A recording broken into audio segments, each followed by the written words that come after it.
Fathead Muppet. You smug motherfucker. You're not severed. You walk out of here with your memories. You carry them home with you every night. No one can rip them away from you, snuff them out. Like they never existed. Like you never existed. That's enough. Turn her back! God damn it, stop doing! Yes! Do it, Seth! Fathead Muppet.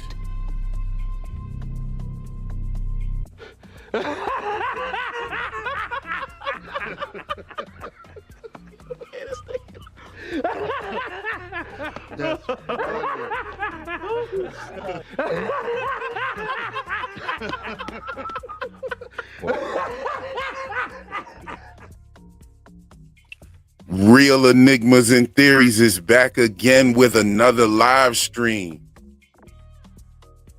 I hope you are enjoying the music dance experiences at the beginning of the stream. This today is our wellness session. Please enjoy each of these facts equally. You know, don't show no favoritism for each one of them. Don't be laughing at this joke more than you laugh at that joke. And enjoy the streamers equally. Yes, indeed, because we got a special guest here today with us. He's going to help us with this wellness session. We all need this. After episode 7 and 8, yeah, we need this. I mean, I'm not even gonna lie, we need this. I'm gonna bring Geekademy up. My bro Igor. We've done this before. We've done this before for From. So this will be a nice reunion. Let me get to some of these shout outs real quick. Just real quick. We had some people that were in here early when the stream first was set up, showing love in the chat early in the game. We have Krim here. Said legendary collab. Yes, indeed. Kev is in the building. Scotty is with us. Dawn is here. The beautiful, wonderful Del Senior is in the building. Good to have her here, as always. We have A-Lord Corey in the building. Welcome. We have Harry's here. Welcome. Yes. We have Christian in the building. What's good, Christian? LFG. Let's fucking go. I'm with it. Let's go. Elizabeth is here. Good to see you again. Seth is here. Who else we got? We got Big Chill. Bill Chill in the building. We got brother Bill Chill here. We got Jerry here. Brandon is here. Floyd is here. Floyd Floyd, I'm just stick with Floyd, bro. We got James here. We got James V. Egan in the motherfucking building. We got Iron Man 412 is here. Of course, my bro Geekademy is in the building. The fam Igor. We have Kate is here with us. Who else we got? S Drag Nasty is here. Ashley, good to see you. Jen is here. Yuli, she said, I'm loving the beats. Yes. You know, please enjoy all music dance experiences equally. This is our wellness session. Christian drops the super chat early in the game. Thank you for your generosity. Love that two of my fave streamers are collaborating. Oh yeah. We about to get into it. We got a lot to talk about. Yes, please try to enjoy all Severance content and creators equally. Yes, Dylan. Dylan is here with us. We got Blue in the building. Ryan's here. Papa's here. Who else we got? We got the beautiful Sunshine chick in the building. Pretty Thing is in here. Who else we got? We got another Bob is here. We got Moni G is in the building. That's definitely an any name. Moni G is an any name for sure. Pathfinder. Ever since the podcast. Christina's here. Critical Thinker is here. Man, I might as well bring my bro up while we doing all this. Y'all in here today. Igor, what's going on with you? Well, I'm great. Thank you for having me, man. Hopefully we're going to have a good session. Yes. You ready? We got Holistic Self TV. Burritos here. Yes, Lumen cooked up 2 more goats, I see. Yes, we are here. Let me see here. I mean, if I have kids, then I got to be the goat, right? Bike Stash is here.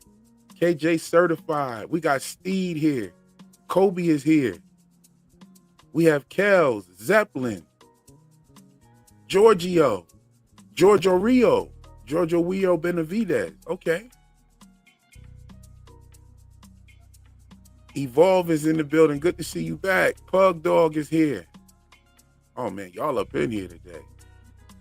Either way, I will enjoy this. Yes, Gary. Either way. Steph said, I'm doing my Defiant Jazz dance. Yes, this is going to be epic, Moni G. This is going to be epic. This is going to be a great stream here. I already can feel it.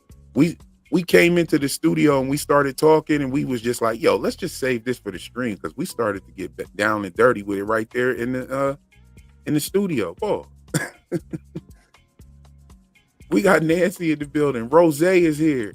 Drizzle's here. Yes, indeed. Who else is here? We got Lordino's in the building. Tiffany. Jay. Okay. Jay again. Jay Holla. Justin Quigley. Made it down to the bottom. Got you. The cat in the tinfoil hat. Okay. Your Audi excels in severance theories. Thank you very much. It's nice to know that my Audi, you know what I'm saying, is doing its thing out there. Because I know I'm doing my thing down here on the seventh floor. So, you know, my Audi's doing this thing. Let's see here. But see, I know my Audi because I get to watch his videos. So I kind of understand my Audi. I see more videos of my Audi than like the average any. You know, they get the videos where they're told that they ain't going nowhere. I get the videos about the theories of why I'm in here. So shout out to me. Yes, we are all in it. Okay, so let's get into this, bro. Like the people, we need this. This is a wellness session that we definitely need. What were your overall thoughts on this joint? Like, I know a lot of people didn't like it, and I sympathize with them a little bit because of the length. But the season 1 finale was about 3 minutes long, 3 or 4 minutes longer than this episode, and it was great. Nobody qualmed about it. Well, I think the main complaint is because it was completely about Cobel, and especially since episode 7 was so crazy, and everybody, you know, like waiting for a week for some answers for what's going on with Mark, and then you have an episode that barely touches it. So yeah, for like, especially, you know, we are living, this is a different time right now, 2025. It's not like 2005 when we were still, pretty much watching one episode a week of every TV show. Now everything is bingeable. So when you have a TV show like Severance and you wait for a week, a lot of people expect to get more than that. But I enjoyed the episode. I think once again, it's like the cinematography. I just enjoy the cinematography of it every time, and the acting by I forgot her last name, Patricia something. Patricia Arquette, yeah, the one that plays Cobel is amazing, and I think there's a lot to dig there. Also, like, I made a review that was more like a general review, more an explanation of the idea of this episode, and now I want to take my time to go through her notes, through the room of her aunt, and check every possible little detail that I can find there. But just a little bit of like a segue, like I want to make more videos on my channel that are more like, you know, like general topic, not just the reviews of the episodes, but I want to just touch some ideas, some interesting moments that are like relevant to me. And I'm making a video right now about like need for cognition. Like this is like a psychological aspect of people like us, our audience, and us, that we really love something that makes us break our brains. And like the higher the higher your need of cognition, the more patient you will be for waiting for answers. The lower your need of cognition, the more you will have to wait for the answer, like the more you will have to get an answers right away. And most of the people that don't have like an extremely high need of cognition, so like some people will be okay with getting just a little bit of information every week. Most of the people will be like, give us, like, we're waiting for a week for something, so give us more crazy answers right now. And that's probably why a lot of people were upset. This is just me guessing.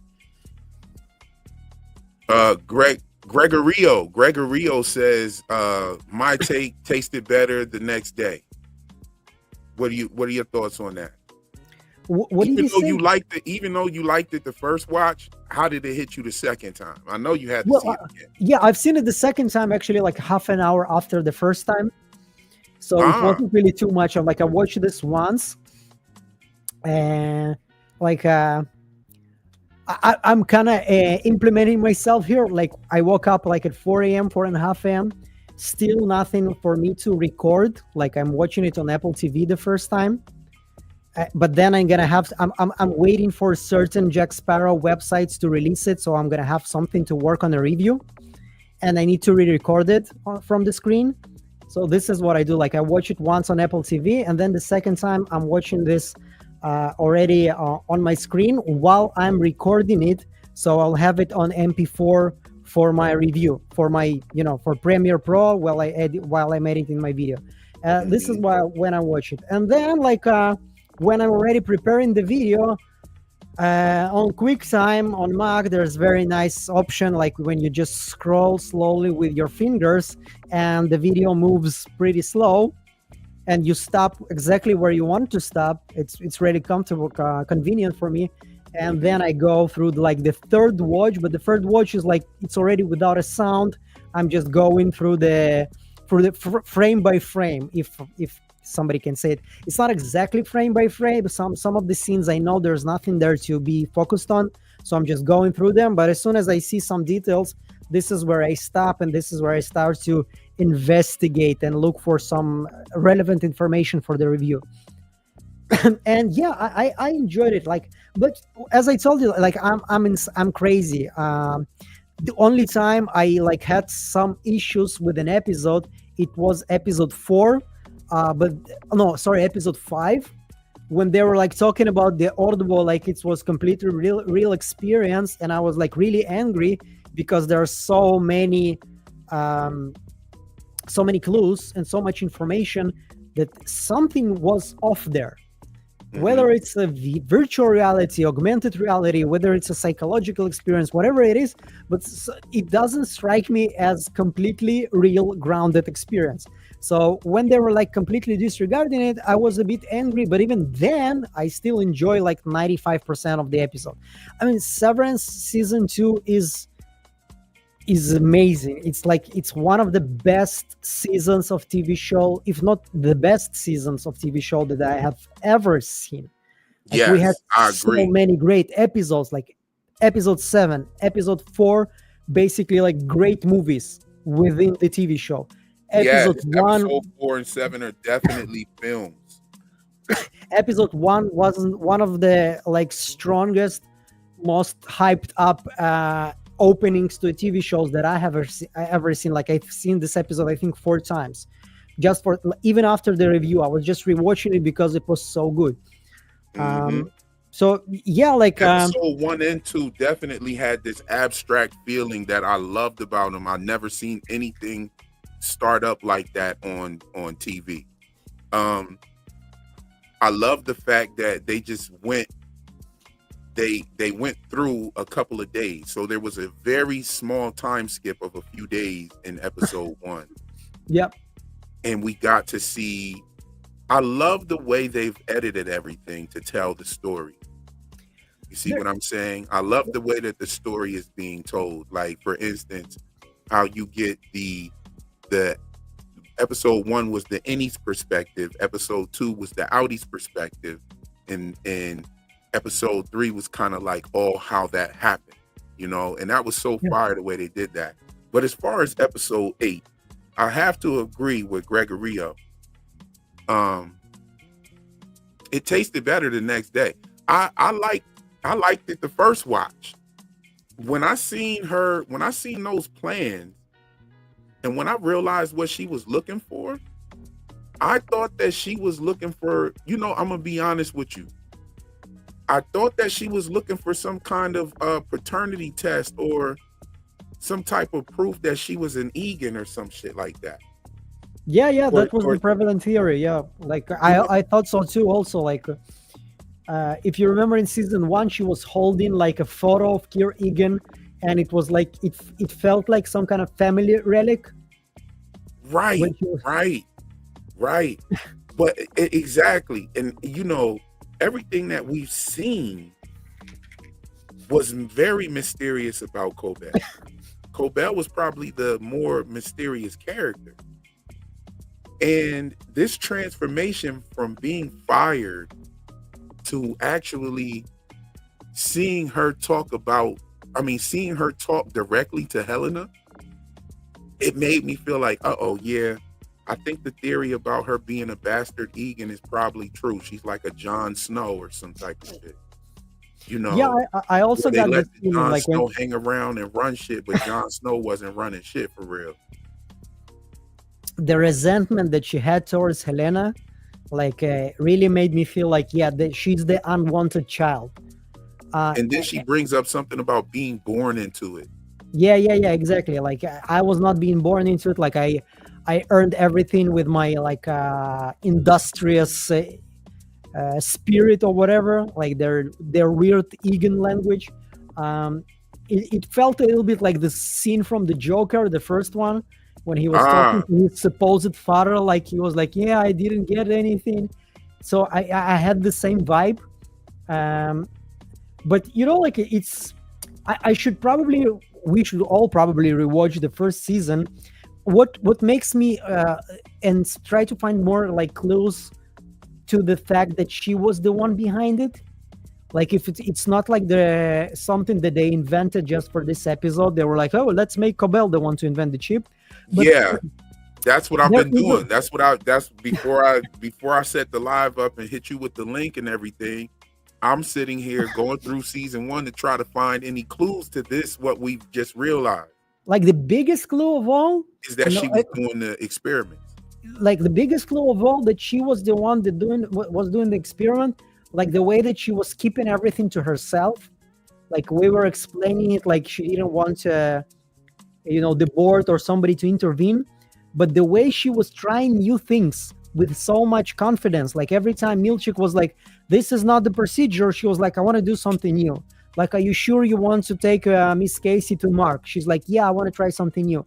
It's like this confidence, it comes from the place like, I know better than anybody else how to actually to go through this process.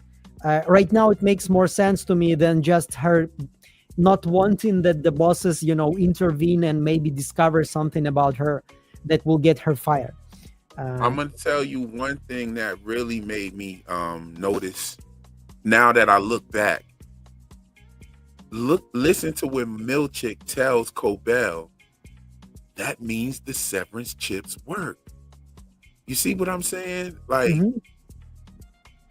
It's like, wow, does he know that she created those severance chips too?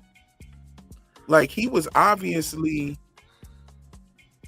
aware that she was running these experiments. And I feel like the experiments are the only thing that kind of give us the clue that she was the one that built the severance chip. However, I don't think that it's something, it feels like that this was intended from the beginning, actually. It feels like it. Now that I look back, it kind of feels like it. I mean, it totally explains why she was running experiments on everybody. So, I don't know. It kind of gives me, that's what the first thing I did. It kind of gives me like she was just trying to keep everything to herself while she was just doing this experiment on her own. And it makes me think that she may be who targeted Gemma and Mark. And I do think that Gemma actually knew Miss Kate. Not Miss Gemma actually knew Miss Cobel. I think she actually knew Reghabi as well, because Reghabi met Mark at the same place they did that blood drive. Well, what do you think? Do you think that Gemma went there voluntarily or she was kidnapped? I think she went there voluntarily.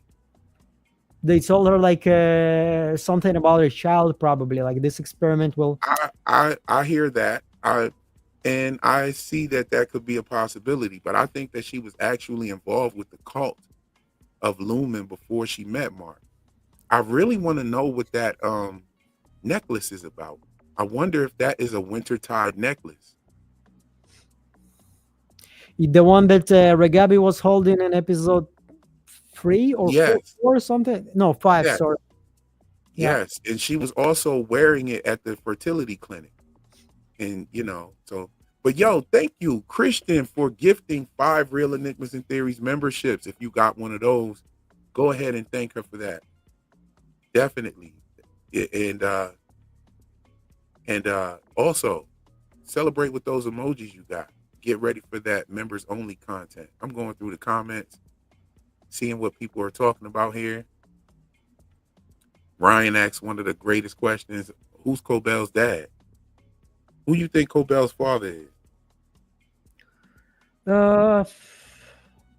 It's either we'll never know, like somebody who is insignificant, or it has to be like, if it's a big reveal, if this is something that they're keeping, under the table, then it means it has to be someone important, either some Egan, probably.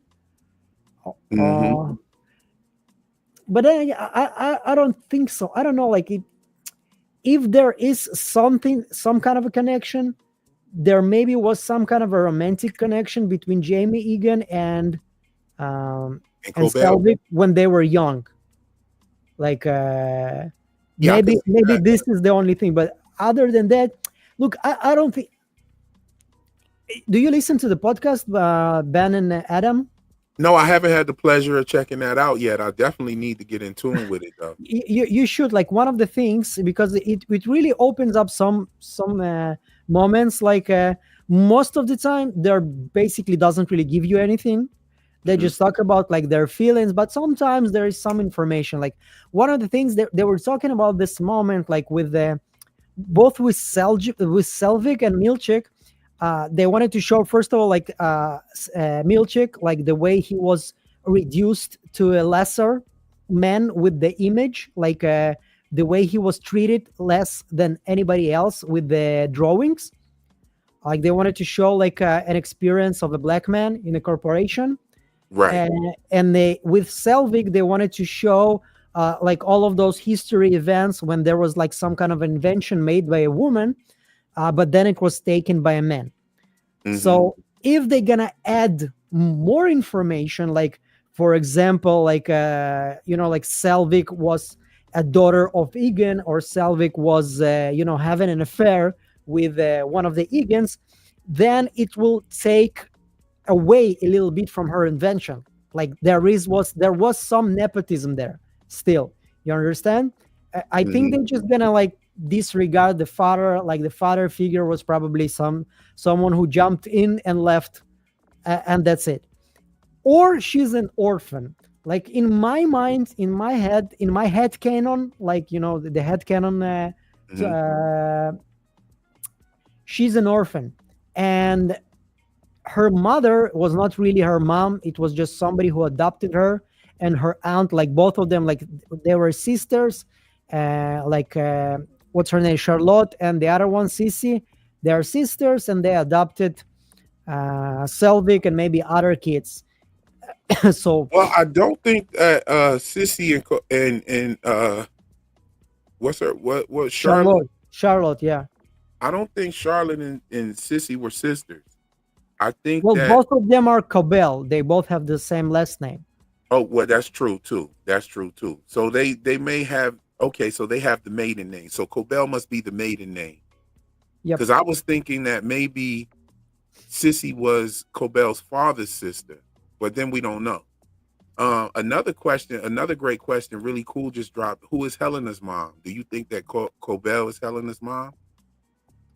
I don't think so. The age difference is not that big between those two actresses. Even though, like, still, maybe, you know, I like, mean, it could be a teenage Haley R is pregnancy. supposed to be 30, right? It According could to be the a teenage pregnancy. Sure, of course, they were like doing drugs at the age of 8 there. So, like, being Yeah, pregnant right. at 14, 15 is not something that you can rule out. And like Cobell can be easily 50, and Haley R is supposed to be 30. So 20 years difference, it is possible. One thing we do know is that Helly was born when Cobell created the chips, because James No, Egan showed her a prototype chip. yeah, so she was like at least 5, 6 years old, Yeah, I think. she was, yeah. So I had a thought. Pardon me. I had a thought that Sissy could be Helena's mom. Nah, I don't think so. No, It's like she's a nobody. She's one of the zealots. She's just basically a ground soldier for them. The I like mean, she's obviously a pariah in Salt's Neck, right? of course, because everybody Why? hates women there. Why would she keep clinging on to that when that has pretty much made her ostracized in the town? Well, you've never met crazy person like this. This is like her personality. She cannot give But that she's up. pretty. She wasn't like. She didn't seem deranged. You know what I mean? She was like, she knew what the goal was and the plan was. Yeah, know what but I'm then saying? again, like once again, this is like like this is a religious fanatic. Like, True it doesn't that. really matter what happens. That, like, even when she's being presented with facts that Lumen is pretty shitty place that stole the invention of her, like Her niece. her niece. Her first reaction is, let's burn the plans, let's burn the proof, because Right. That's what my point is. like That's what my like point is. That's actually my point. That she's down with the plan. of course, She's down because with the cause. She because seems to be loyal to Lumen. There's a reason why she's loyal to them. Because well, that the just reason doesn't the way I make sense. see it, the reason the way I see it is because, like, think about this. Like a while ago, like I think like 15, 16 years ago, I shortly dated a girl who she was from a religious family, like really religious family. And she left it. Like, I don't know what's the proper word for in English for that, like when you just decide that you don't want to be there. Like, she didn't become like an atheist, but she decided she doesn't want to be part of that whole thing. So everybody in her family, like, She rebelled. yeah, everybody in her family basically like turned themselves from her. Like, they don't speak to her. That's it. She's like, she's a pariah. She's ostracized from the family. And she basically was able to find friends and, like, yeah, but as soon as you, like, hear this, you understand how much of the internal strength you need to rebel like that against something that was spoon-fed to you from the day you were born. Like, you were born into this religion, into these rituals. And at her age, there is no freaking way she's gonna get to the understanding that Lumen is not something that you should follow, because this is her whole personality. There is nothing else but that. If she's not gonna be Lumen, there is nobody there. Like, if you're gonna take away from She's me, all in. In other words, she's all in. She's all in.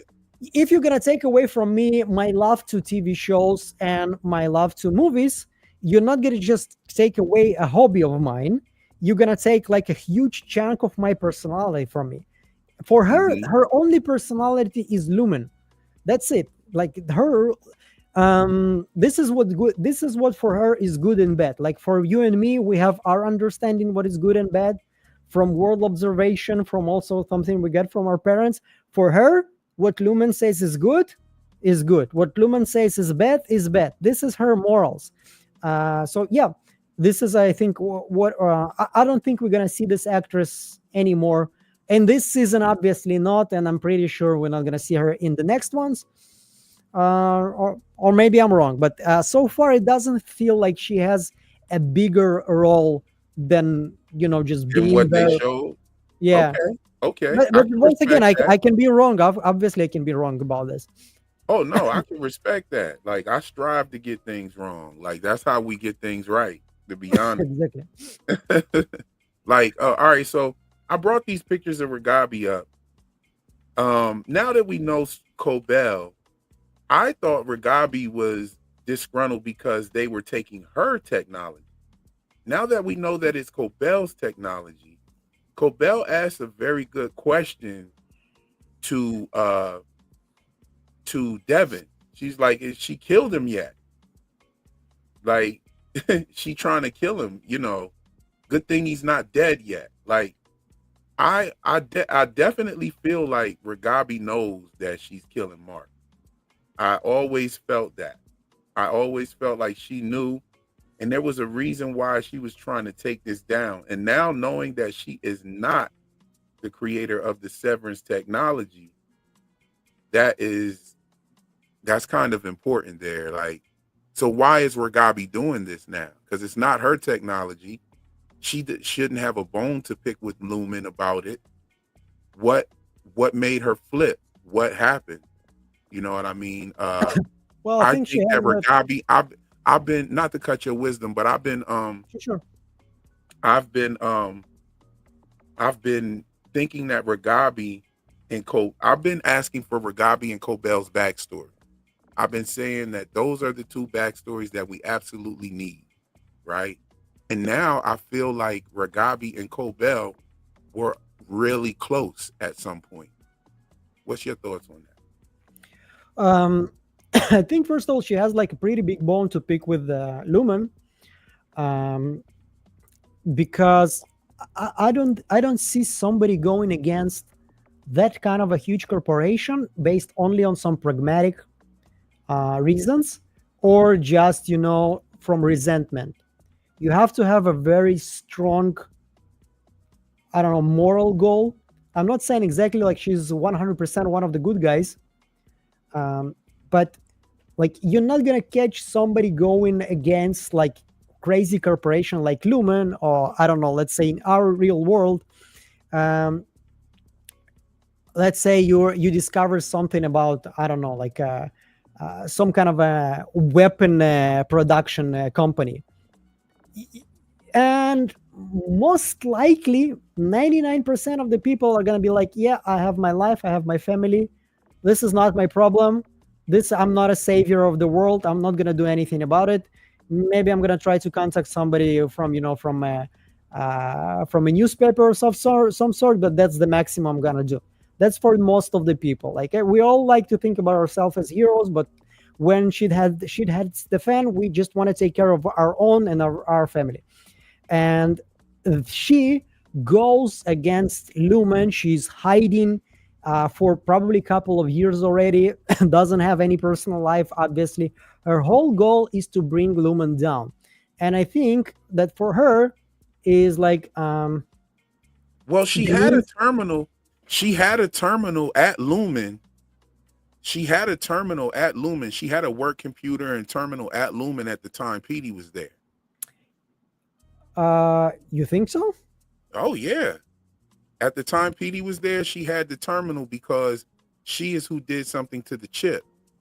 And when Cobel retrieved the chip, she gave it to Grainer, and Grainer went back and tested the chip and said that it traced back to Reghabi's terminal. I'm gonna have to rewatch it. I don't remember if you said terminal, but if you say so, Yes, yeah. he said that he said that it traces back to, he said, I traced it back to a terminal that might have something to do with Reghabi. And she said, Reghabi, that's it. She was like, go get her, go find her, go get Reghabi. So Grainer, when he pulls up on Mark and Reghabi, he was tracking Reghabi. And then he sees Mark, and Mark creates that diversion, and Reghabi gets the bat and does what she does. You know what I'm saying? So what's crazy about it is she knew that she would have to go that far. She didn't like hit him in the head once, tie him up, put him in a chair, or no type of shit like that. She straight up, did the do. She killed him like a spider in the garage. That's what I said in my video. Like, she really went in. So she knew to do that. She knew to execute him. It felt like she did that before. So Right. this is It why I definitely thought that felt like she she's did in that hiding before. for a while already. It's not like she's in hiding for a week or something like this. I think that Reghabi went to school with Milchek probably and became Cobel's first understudy. Possible. Yeah, possible. They all, like, the way she's talking about Cobel, like she's a soldier, right? She was raised by them. How would she know that? Yeah, because And I they don't were think that obviously in Lumen is contact. hiring people in like management positions from the outside. I think they're getting all of their management from their trainees, pretty much these kids that are in these Lumen funded schools. Yeah, of course. There's many schools. If you remember in this episode, we have seen them, Cobel's school book. There are many schools that they were playing against. There's the Gans school. There is like, there's the Kier school, and there's like, I think 8 more. So there's at least like 11 or 12 of those schools for Egan youth. Let's call them like this. Okay, yeah. So they have these, and I think Milchik went to one of these schools, and this is why he's some sort of alumni that can give Miss Wong the pass. Of course, yeah, he's definitely not somebody who's working there for a year. He's one of the believers, let's call it like that. One thing that I found strange was how Cobel was able to go get that chip out of his head. And so that kind of gives us the I thought that all of these Lumen school kids were probably taught many different levels of many different areas of expertise. Like, we see Miss Wong and Milchik providing first aid. We seen both of them providing first aid. We seen Grainer. He's a security guy, so I'm sure he's trained in some sort of combat and arms. We haven't seen a gun in this show one time yet. Note that. There's not been one gun shown in this show. So that he is trained in some sort of combat. However, he was also able to scan the chip like a computer programmer. Like he has chip programming knowledge. It seems like all of them were trained in different schools of thought as far as biology, you know what I mean? Yeah. Well, they're definitely learning something else there, not right. just They're definitely like on a higher level of learning. And then also that would explain, now that we know Cobel is who created the chips and the technology, that would explain why she was able to go in there and get that chip. She knows exactly where it's supposed to be in the brain also, so she knows where to look, what kind of devices to use. Like, one of the things that was surprising to me, because we have seen from her some management knowledge, let's call it like this, like she was the manager, but we haven't seen the technical knowledge. Like we haven't seen in first 2 seasons until this moment that she is the one that understands exactly how every system operates. Like, she was not in the room to put the chip in Haley R's brain. That was a bit surprising to me. Okay. I can see that there. I also okay. So we have a super chat from Amy. Thank you, Amy, for your generosity. And she says, "Yes, my two favorite Severance and From theorists. I'm in the middle of moving, and my internet literally is at 1 Mbps. Download. So excited to watch this back later. Oh, no problem, Amy.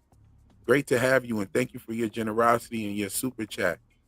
You know what I'm saying? I see another super chat here. We have Harriet. How you doing, Harriet? Good to see you here. To me, Reghabi is just there to help Mark as the magical Negro character. You're correct about what Grainer said regarding her terminal. Yeah. She did. He did say that it. She said that that she's there as the magical Negro character. That is hilarious. Like, yo, I kind of feel you on that because like they need to really give her some kind of substance as far as why she's able to do all of this. If they're going to reveal to us that Cobel is the creator of this technology, so how does Reghabi come in? Why is she trying to, undo what's been done? You know what I'm saying? And she's saying that she's perfected it. So like she must have gone to one of these Lumen schools as well, just to even work. I think that just to even work there, you have to have gone to one of these schools. I don't believe that they would just take a regular civilian and put them in a management position at Lumen, Well, depends. And I'm talking all the way from the only people that are just being pulled in from off the street are people that are willing to get the severance procedure. That's what I believe. Now, I'm even when Mark comes into work and he has to stand there and there's the door lady there, I believe she had to go to one of those schools to get that job. The guy Judd that does the metal detector thing before they get in the elevator, I believe that he had to go to one of those schools as well to get that job. I don't think that you're going to be in any kind of position where you can where you would be an information leaker. You know what I'm saying? Sure. I definitely wouldn't want, if I was Lumen, I wouldn't want anybody that is not devoted to Kier working there at a high capacity. Well, once again, if this is some kind of I don't know, they're producing everything.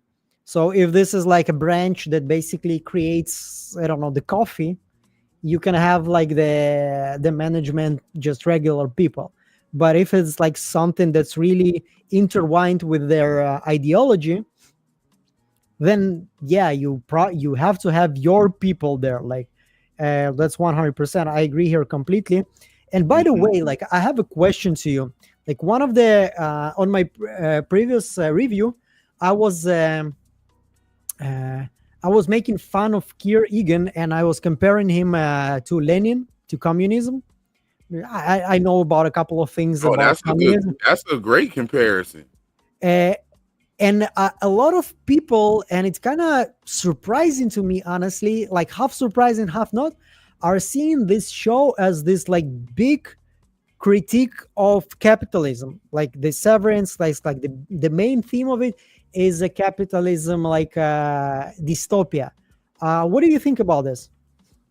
I see that too.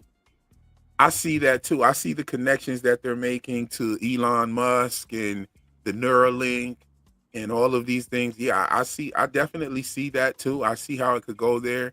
You know what I mean? Me personally, I don't have a problem with capitalism. I think that, I like capitalism. Look, as a person who lived a little bit of a communism, like in 91, I was alive and I was there, and I still remember some of the shit that was there, even though I was pretty young. So with communism, where was this at? Was this in Israel? No, I was in Ukraine when I until age of 10, I was in Ukraine, and until 91, Ukraine was part of Soviet Union. So I remember when Soviet Union was breaking, like the whole thing was happening. I remember I was watching some kind of a fantasy show on TV. I was 4 years old, and then like everything stopped, and we had like ballet for like 4 hours on TV. That was the only thing, like some kind of a ballet show. But I also remember like some glimpses of memories, like like standing in line with my father to get some food in a shop or something like this. But like I think there is some kind of a criticism on capitalism, but it kind of bugs me when people put it like as a main theme of the show, because like if you want to criticize capitalism, then you say that uh, what can makes it bad is basically when you start to take advantage of people in order to make more money.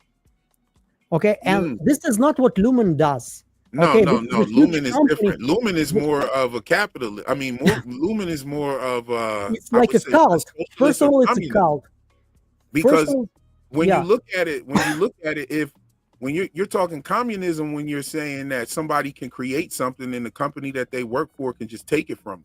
Well, in their Or the mind, they're not government can just exactly take away company. the government could just take away your shit. That's more, you know what I'm saying? Yeah, well, Communism. exactly. Yeah, there's like there's in the history there's like always government would take every invention that was made. Every You were never, invention, yeah, that was, yeah. and also, And Lumen doesn't consider itself as just a company that wants to make as much profit as possible.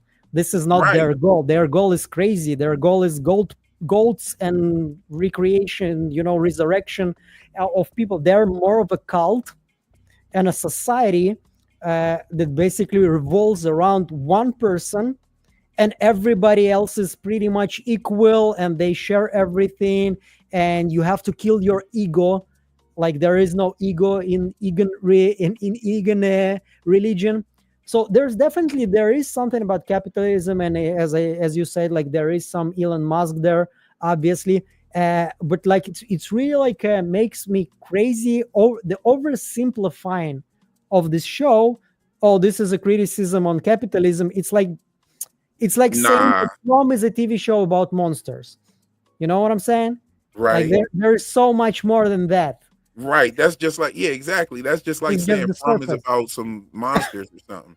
When it's really deeper than that. It's a whole lot deeper. I think that I think they're bringing a lot of different nuances to the table with Severance. I I think the think that main issue Severance, is like what makes you a person. Like when we're seeing that somebody is being severed and it creates two people, it kind of makes you think about like what really makes a person a person. Like what it right? really. So this is, I think, the biggest theme there. Like there's a lot of them, but the biggest theme is those people like Mark and Gemma and everybody else. And as relating to Reghabi, I think that she's not gonna be the magical. You know what? I think they are saving her backstory because revealing her backstory right now is probably gonna be What if reveal too much. Reghabi was working there and went through some of the same kind of stuff that Yeah. Lumen has put Milchick through? Let me holler at Tiffany Love real quick. Thank you for this super chat. And she says Google says she is an old Lumen surgeon. Oh, so she must be talking about Reghabi. Thank you for that, sis. Thank you very much, Tiffany. Much love to you. Yes, she is an old Lumen surgeon. I think that maybe she has gone through some things like Milchick has gone through. It seems like whatever Reghabi was doing, she was very important. She wasn't just an average surgeon. She was probably like head of a department. Well, probably not. I think she even said something about putting a chip inside of Mark's head. I think there was something like that in the TV show. Like she was the one to put the chip inside of Mark. Yes, Uh, and if I think Gemma, I think she put the chip inside of Gemma as well. Probably, yeah. But when we seen Haley R go in there, this is already somebody else there. Well, there Like I you go, know right that. there, bro. You Huh? just said it right there. So she couldn't have been like hiding from Lumen for some years because Well, Mark, Mark is there Mark, for 2 years already, yeah, so he's only been there for 2 years. she can be hiding for a year and a half. She could have been Okay. hiding for a year and a half. Yeah, exactly. Yeah. But then you got Petey, who had just started his reintegration. Well, not just started it, but he'd been going through it. You Well, know, Petey is probably was there before Mark because he was the head of the department. yeah, Um, he was there before Mark for sure. Because you hear Petey talking to Mark on when Mark wakes up on the table. We hear Petey. I wanted some more of that scene. I want to see what Mark's process was like. That he said that he tried to escape 19 times. He said that I wanted to see the part where he said that he threatened Petey. I would have loved to at least get up to that part when they did his reintegration. What was that? Episode 3? Like, Yeah, I think so. Yeah. yeah, Well, episode 3. Like, I would have loved for them to play up to the part where he threatened Petey, and then they could have cut it off right there. yeah. Well, somebody's writing right now. Also, it's pretty out there. It's a corporate Scientology. Like, there's a lot of parallels between Scientology too. Like, and I didn't know this Yeah. because I have no idea about Scientology at all. Like, I have no idea. But people were writing to me in the comments that this device, the WOM meter from episode 7, it's like almost 1-to-1 to the E-meter of Scientology.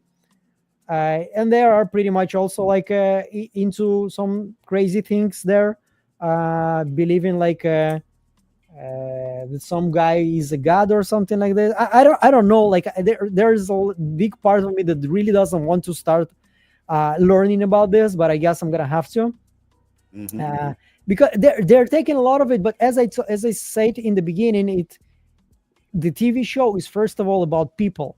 And since until this moment, the creators were fleshing out every character. Like every character is fleshed out enough to understand them. Even like the girl that Mark was dating in season 1, she got way more than Reghabi. So in my mind, everybody is gonna get their backstory, and Reghabi is gonna get her too. And this is probably something that they're saving for season 3. Because revealing it right now is just gonna reveal too much information. This is my idea about this. I don't see those creators, those writers being that lazy just to put there the character that like serves one purpose to reintegrate Mark and leave. Ashley asked how old you were because you remember when you remembered about Well, the Ukraine. I'm 30. Yeah, like the USSR broke up in 91. 91. So you don't have to be that old. I'm 37 years old. Oh yeah, you're not that old. You're a young boy. I'm okay yet. Like I'm getting closer to the big 40, and it's kind of scary because I still feel like I'm 18. I'm 45. I'll be 46 this year. Well, you don't. I never seen you, but you don't sound like 45. And you have an energy of a 18-year-old. I know the information that I drop kind of tells my age. I make jokes about shit like one of the last jokes I said in the last video about Suge Avery's bathwater. Like you had to have watched like Color Purple to even know about that. Like, so yeah, you could tell. I peeped something on Cobel's radio as well. I knew that was the balance button and not the volume. So like, there's definitely something to do with the left ear and the right brain. In this, I think that Lumon can like affect you in some sort of way if they get messages into your left ear or something like that. I'm still, you guys know I've been talking about that, and then the left ear symbolism popped up once again right afterward. But yeah, I want to thank Sally Ferguson for her generosity. I wish you would have put a little dope comment in there. We want to hear your thoughts as well. There are some more super chats that I want to address real quick. There's one from Brandon. Thank you, Brandon, for your generosity as well. And he says, Cobel and Reghabi went to Wintertide together. Cobel inventor, Reghabi surgeon. Reghabi doesn't like it being used for bad. Cobel wants it perfected. That's why Cobel stays and Reghabi leaves. That's a good theory right there. I like that, Brandon. Thank you for that. And what else do we have here? We have Harriet once again. Thank you for your generosity, sis. And she says, cults often use capitalism to fleece their flock of money. Many ideas are presented in this show, and these are like slaves with no voice who work. Indeed, they are. Yes. Well, yeah. And they're not like they're freaking slaves. That Lumon is also into child labor as well. You know what I'm saying? I brought up how Cobel's name was written in all capital letters, which uh, speaks to like how Romans used to signify their slaves. The Romans used to have their slave system where, or indentured servitude system, where they would, write a person's name in all capital letters and stuff like that. Kind of like how our stuff is written on all of our documents and things. But Mhm. but then there were times where she also displayed the diminutio max minor minima capitis diminutio minima. Yeah, that's what it is. So minor, I think, would be like all lowercase letters, but the first letter. But yeah, so there's a whole like school of thought around that, and I thought that it was very interesting that they focused on that. And I know that's what they were focusing on due to the fact that they literally focused the camera in on the letters so that you could see the lettering and everything, and her touching the lettering. And it also speaks to how they dealt with slaves back in that time. Like if you created something, it was the property of your masters. And the fact that they took her severance stuff, and I love the little what should I call this? The little nod to a severance chip, how they had her plans for the severance chip rolled up and stuck inside of a James Egan head, just like they put the severance chip inside people's heads. So I Yeah. thought that was a fire little nod right there to the actual severance chip. Um, I think What do we're you think the missing. main goal of Lumen? Like, what is their goal? Like, if you start, like, every company that I ever worked to, they all have like, this is how we make the world better. Most of the Mm, time, it's a lot of bullshit. But and a lot of times it's a bunch of bullshit, and what do you think for they Lumen? really Because are weaseling in to have some sort of control. So what do I think the end game is? yep, All right, so there's certain levels and there's multiple end games that reach to the main end game, which I'm not sure about that one yet, right? However, I do think that the testing floor is creating Manchurian soldiers. I don't think that it's all about the Cold Harbor and Gemma's baby and losing someone. All of those things are really like lazy to me. I think that this is bigger, and I think that the Lexington letters gives us the biggest clues on what's happening with the refining. I but do think you that think that Lexington letter was the same as the Cold Harbor file for somebody in where was it, in Topeka, I think? no, it wasn't. Yeah, well, the severed person was in Kansas, and Yeah, they were working on a file called Lexington. And 2 minutes after the file was finished, there was a the truck Dorner truck blows was up in front of exploding. a Yeah, the Dorner hotel. truck, the Now, Lumen competitor. But then right. again, like, think about the way they're presenting the Cold Harbor. This is something that's going to change the world. I mean, the terrorist act is pretty heinous act, but it doesn't change the world. Right. Uh, So that's what I was saying. I don't know what the last stage is. You see what I'm saying? But I think that the Cold Harbor file is going to prepare Gemma to go out there and do something fucked up, because they told her she was going to see the world and the world was going to see her. And so I think that whatever she's going to do, she's going to get back out into the real world.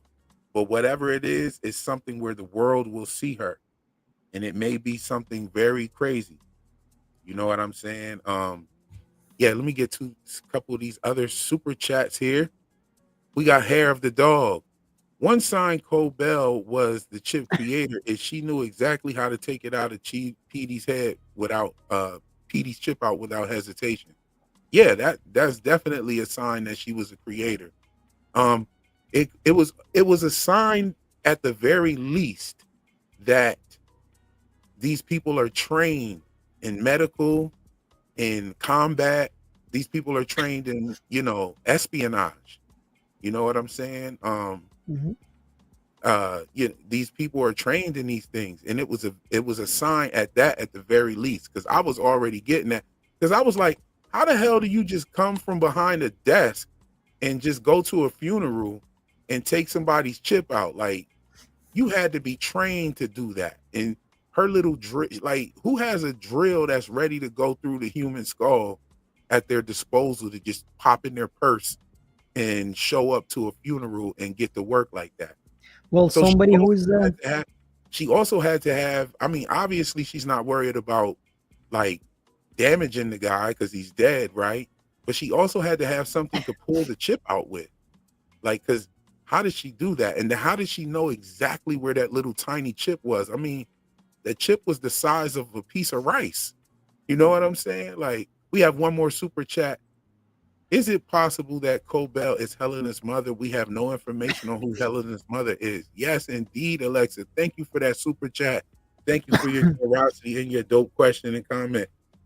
We were talking about that a little bit earlier. If there's it is definitely possible that she's the mother of Helena. You know what I'm saying? I don't see them kind of like making her be the mother of Helena. I don't, and then just like tossing her down in a management position on the Sever floor. But her being the creator of the chip would explain why she would want to work on the Sever floor and to do her research on her experiments and her invention. That makes a lot of sense there on why or how she could be Helena's mother. But I think it might be somebody else.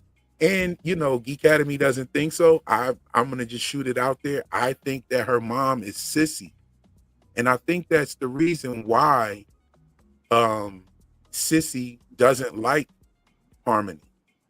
And because why don't you like her? Like, why weren't you happy to see her? She works for Lumon. This is the company that you worship Kier. You got a whole voodoo shrine in your bedroom. You know what I'm saying? Like, why wasn't she happy to see Harmony?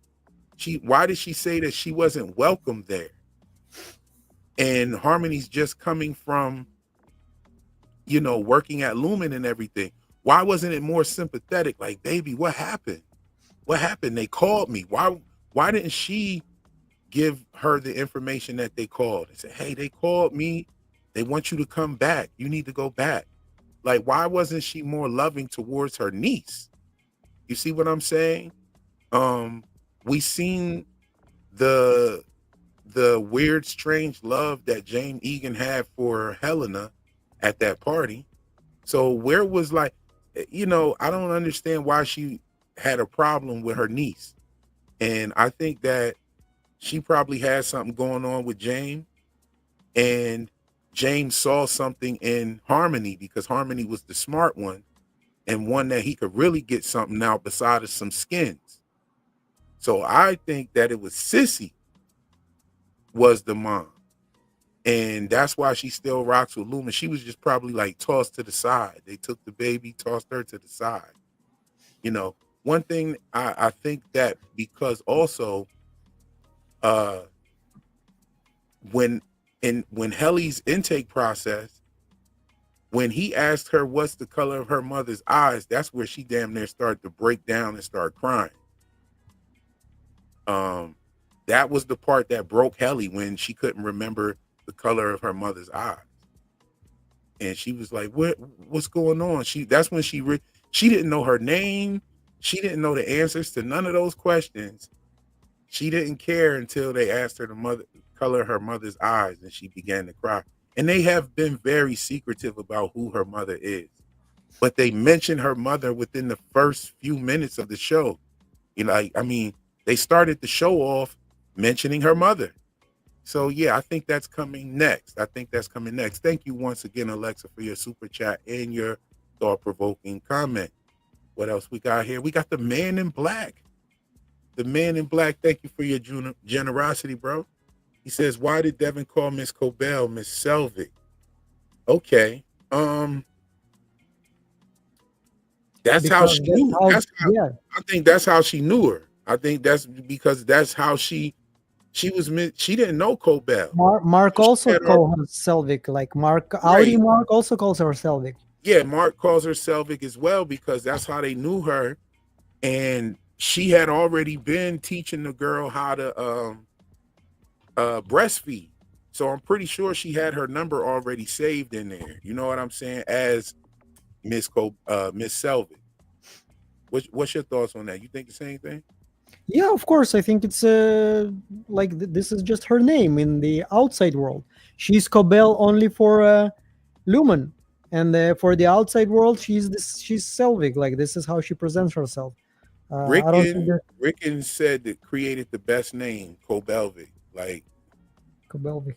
why the Yeah, fuck did we think of that as the fans? Like, why? Riken you is know, a genius writer. right? They probably thought that we would have figured that out or came up with that name, and they said, well, they didn't do it the first season. We'll throw it in the second season. We got to go ahead Sure. and. Nobody did Milkshake either. Nobody did Milkshake either. And he was dancing at the music dance experience and everything. Nobody called him Milkshake. So they threw that in there as well. You know what I'm saying? They threw the little pet names. I have my own pet names over here.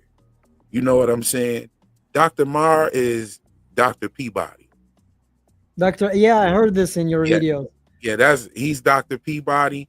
And I Mr. think the Drummond evil is horror Evil is the Hodor. goal. Yeah. I think evil horror is your goal. This is like people will remember you by that. This is like the signature move. I think that nothing can top the evil. The evil horror is like the best. Yo, Evil Hodor is so accurate with this guy though. Because the first time we see him, he's coming through a door. And I'm like, who is this? Evil Hodor in this motherfucker? Like, Yeah. Evil Hodor is definitely one of the, that's a body bag. Yeah, let's see what's going on here. What are your thoughts on this necklace in Gemma? On what? This necklace I have shown on the screen and also Gemma. I honestly am not sure that we're gonna see this necklace again. Like I'm not 100% sure that it has more meaning than just her jewelry that Mark is keeping because he's missing his wife.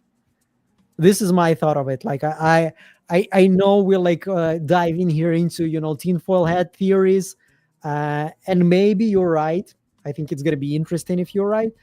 In my mind, I think it's just nothing more than just jewelry, and that's it. And they just wanted to make sure that she's wearing something in the episode 7 that something that people that are focused will recognize, and that's all. Okay, so why that's do my you idea. think Reghabi was taking notes though? No, she was just looking for something that can create more connection for Mark while he's Do you think we're reintegrating. going to see another session between Mark and Reghabi? I mean, we've seen 2 already. Not in this season. I think we're not going to see her in this season anymore. You don't think we're going to get another session? It would be very interesting if Reghabi asked, "Do you know what school your wife went to?" In another question. You know what I'm Like, saying? One of the crazy thoughts that I had in episode 7 is that it opens with Gemma. She's going somewhere and she's like very determined. She knows exactly where she goes.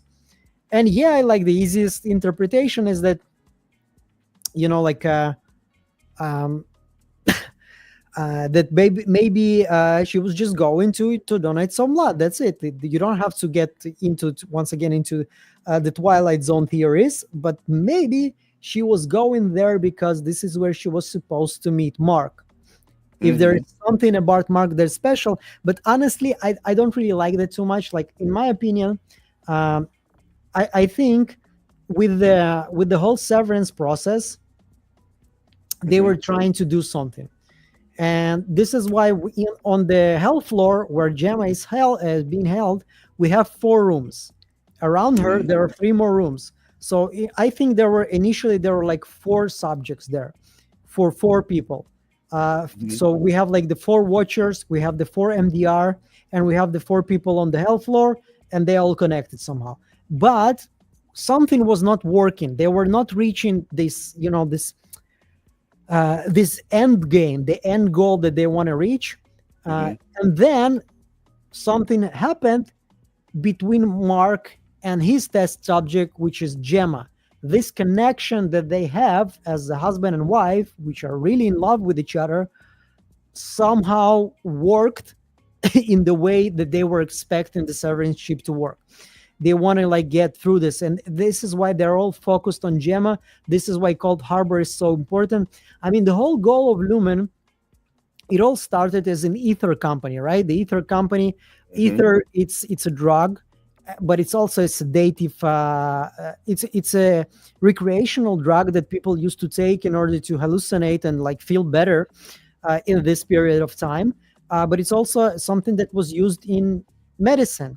And Kier Egan, he was a doctor in the Civil War period. He was a military doctor. And if we're talking about companies' goal statement, like what do you want to do? Like Starlink, they want to go to Mars. And, and since we talked already about Elon Musk, then Tesla, it's creating an electric car. In quotation marks, safer environment, but whatever, like we're not gonna get into this too much, like everybody have their own opinion, and I don't want it like to become like this kind of debate. Lumen's goal, I think, is to eliminate pain from human existence, whether it's emotional or physical pain. So I can imagine Kier Egan going with his ether, being a military doctor, trying to maybe even help people. Maybe he was not completely evil as shit, and seeing so much pain inflicted by a group of people to other group of people, and like like the Cold Harbor battle. It was a crazy one with like huge loss of human life, like huge losses of human life in that period of time. Like if you compare it to World War II, it's nothing. It's like it's a routine day. But in that period of time, like a couple of thousand people dying in about a couple of minutes, this is insane. So maybe this experience was something that made him like work towards this goal of eliminating human pain at all, and he came to this through taming thy tempers, no more emotional pain. And we have seen that Gemma. So you think that Kier is trying to do something righteous? I think in his mind it's right. It's like like Demolition Man. I love this movie. When they show you like favorites. Yeah, one of my favorite movies of all time. Like I still rewatch it. And like this future is it's so strange how it mirrors actually like what we see today. Yeah, it like kind of does. Everything we see going on today is like right in the movie Demolition Man, with the exception of the cryogenic prison. Yeah, and you don't have you still don't know what to do with the shells in the toilet. It's still a mystery. I think the shells in the toilet are some sort of bidet system. No, actually, I read about this. They were just making it as a joke. They have the creators by themselves have no idea. In my mind, I see some sort of bidet system, or the shells could have, and the shells are like the controls and the knobs for it, like to move the bidet in certain areas. Like you have, like our bidet at our house, it can work. It can do the back and the front for you. You know what I'm saying? And you have like controls that make it work. And that's what I always thought it was some sort of bidet. But yeah, I did read as well that it was just a joke, because I don't give a fuck how far in the future we get, how long I live. I'm not wiping my ass with a seashell. I'm sorry. No, what I was saying basically, that they are trying to show us that if you try to fight to eliminate this part of human, this violence that we all have inside of us, like also in Terminator 2, if you remember, there's like there's a beautiful scene. I think Sarah Connor, she's looking at children and they're playing war. They're shooting at each other, and she's like thinking to herself, like, what is this inside of our human psyche that want to hurt somebody else? But then again, if you take movies like Demolition Man, Terminator 2, if you take a movie which is less popular, but if somebody haven't seen this, huge recommendation from me, go and watch Equilibrium with Sean Bean and Christian Bale. Equilibrium, yes. Dope movie, amazing movie. Equilibrium vibes from that show for sure. Yeah, so like if you try, so Like, what you I'm know how they saying had to take those pills so that they wouldn't feel like any like emotions and stuff like exactly, that? Yeah, because emotion is tied to anger, is tied to, right. It's and if you tied to see, yeah, anger, if you it's have tied seen to Gemma on the fear, floor, and different she's things. really Yeah, emotionless most of the time. She's yeah. very, like, she was crying a little bit in the end when she wasn't able to escape. Hmm. But the way she's like sitting there, or she's answering the questions, she's almost like a cyborg there. I'm not saying she's a cyborg, don't quote me on that. I don't think she's a cyborg. She's a living human being, but the process that is being done to her, the refining process, what the MDR is doing, is somehow changing her personality, so she's going to So I be want to shown to the answer this world. question Yeah. real quick. Drizzle says, "What about Delaware?"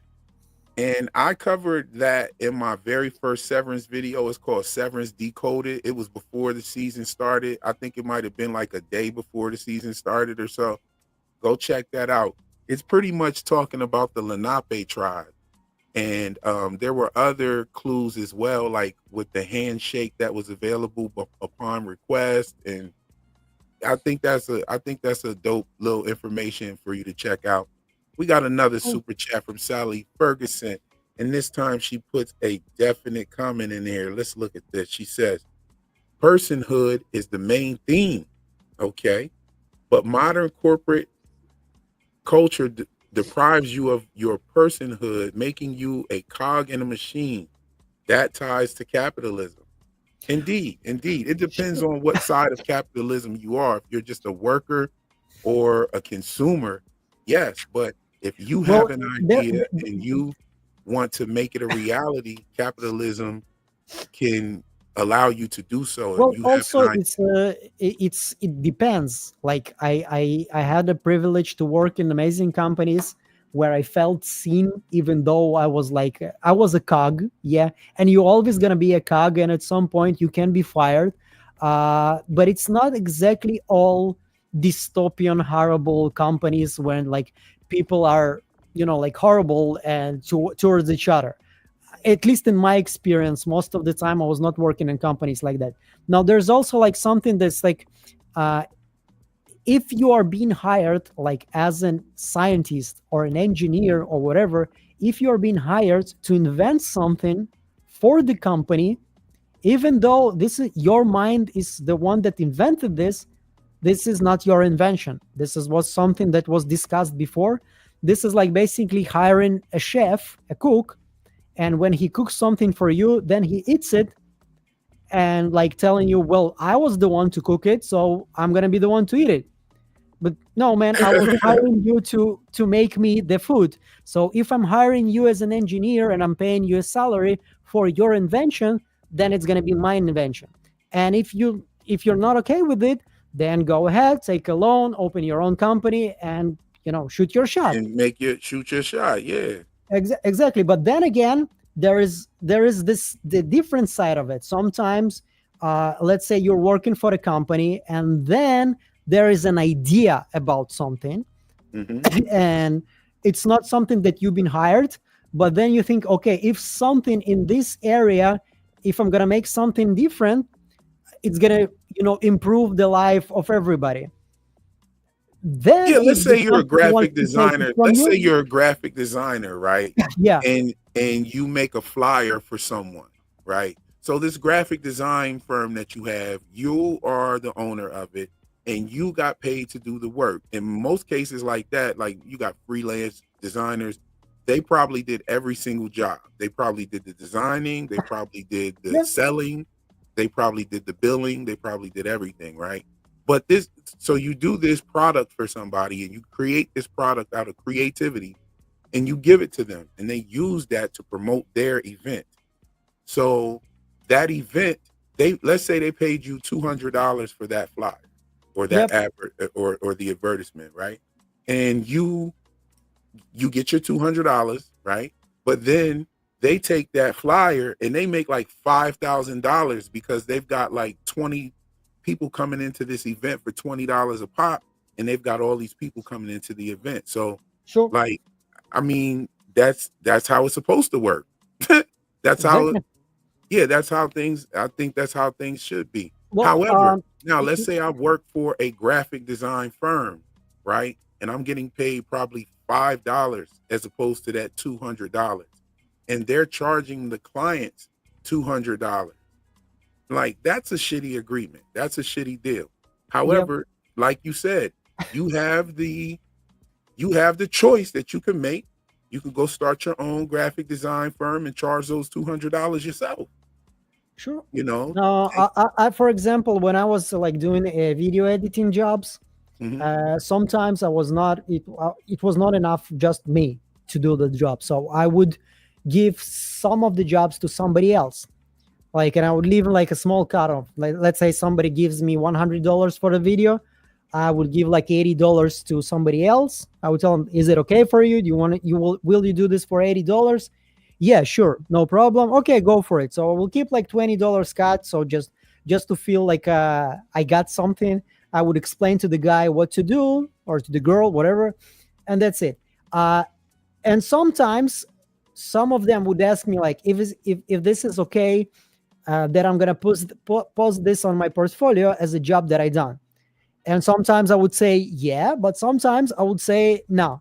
Like, I need this to be on my portfolio, because like if this job is gonna be um uh, if this job is gonna be on my portfolio and on your portfolio, then somebody who's gonna be watching this and gonna be shopping for the video editor.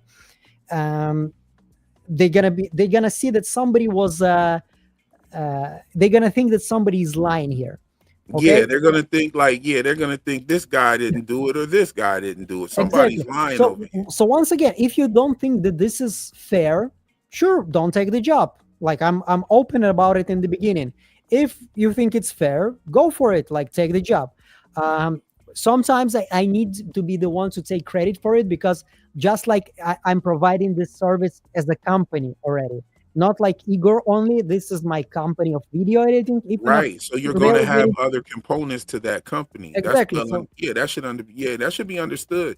And if you're doing business in a way that you're doing it like that, and I think this is a very good conversation because just look at all of the social commentary that they're diving into with this episode. How can you sure. say that this episode is a bad episode? Matter of fact, let me get a second here. First of all, I'd like to say thank you to Christian once again for your super chat. And everyone watching, not in the chat, please hit the like and subscribe too. That's what's up. So we did a poll here. We got 306 votes. We got 306 votes. Was this a good episode or a bad episode? Most people said it was a good episode. 9% of 306 people thought it was a bad episode. So I thought that a lot of people thought it was a bad episode. I'm happy to hear Well, that. not in our audience apparently.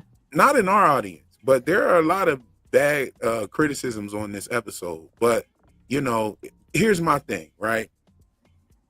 Look at all of the different social commentary that can go along with this. Right now, we're sitting here talking about the ins and outs of capitalism just because Harmony Cobel's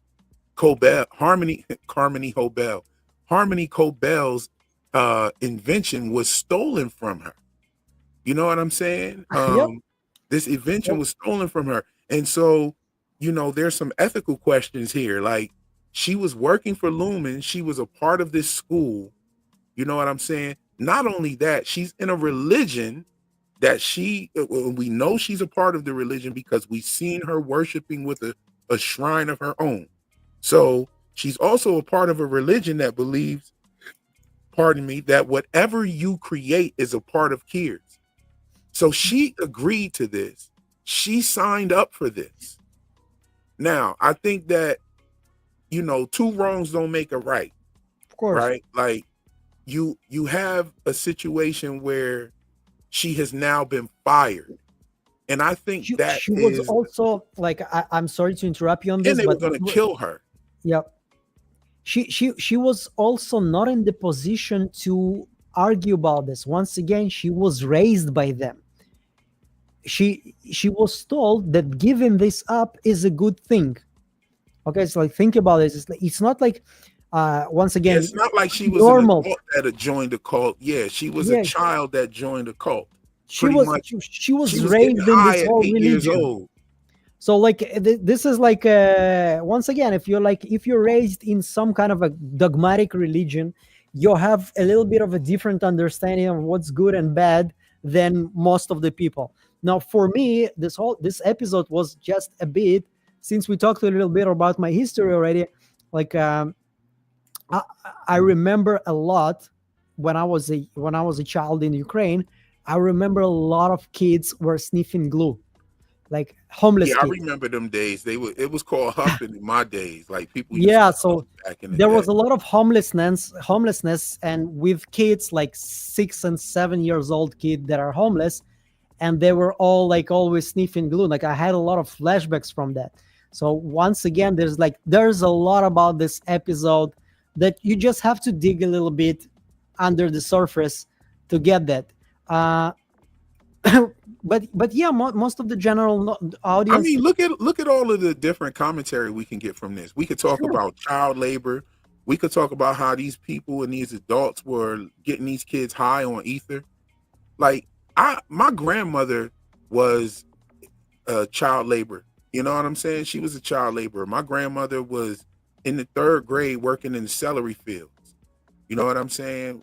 With her parents. She worked in the celery field with her parents. And they used to have to wear these big long boots and stuff like that to get out there in that water and deal with celery. You know what I'm saying? And Mhm. and it wasn't anything like they weren't allowed to do anything dangerous. The only thing they had dangerous, they had like water moccasins in the water and stuff like that. But you know, she wasn't there like stirring a vat of ether. You know what I'm saying? Yeah. Like it's what they're doing. It's not even that bad. Like if you had kids picking flowers and berries and shit like that, like that's okay. Yeah, sure. These I was motherfuckers working got as them a out kid there too. like stirring the vats of ether. You know what I mean? So you have innocence, you have cult life and the cultism stuff going on in the show. There are so many different things that this show And brings they up. work together. You know, I want to That's the thank whole point. Gina Julian real quick for her super chat. She didn't drop a comment in there, but I definitely thank her for her generosity. We got Connor in the building. Connor drops a super chat. See, from across the pond as well. And he says, hold on, let me see. The house is episode 8 was highlighted to be on a peninsula. One way in, one way out. How was Cobel driving away when the ops pulled up? Showing ether hallucinations? Ooh. That is a very that's a very thought-provoking thing there. Do you catch what he's putting down, Igor? Yeah, sure. I just want to open the episode and check it out. You just went and opened it up. Share your Yeah. screen. Show us what you got.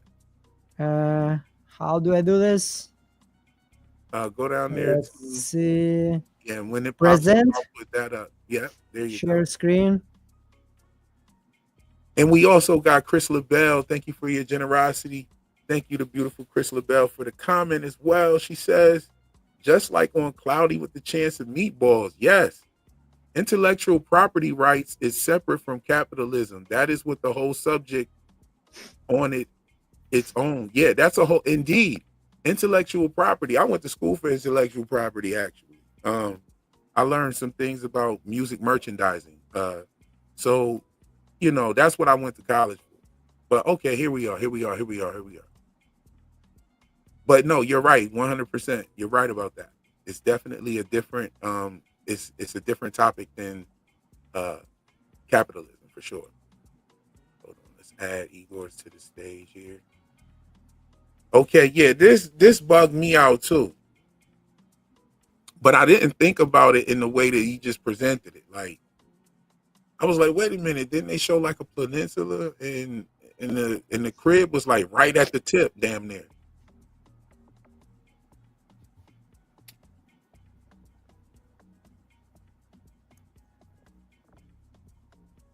What you got there, Igor? I'm checking this out and I'm trying to understand exactly where is the road here. Do you see my screen? Yes, yes. Does everybody see Igor down there? Let me know. I definitely got to bring this comment back up, Connor, because the end of the comment is really the part right there, showing ether hallucinations. Look, it looks like the car is driving not on road. Maybe it's an SUV of some sort. Can you get a shot of the peninsula? Sure.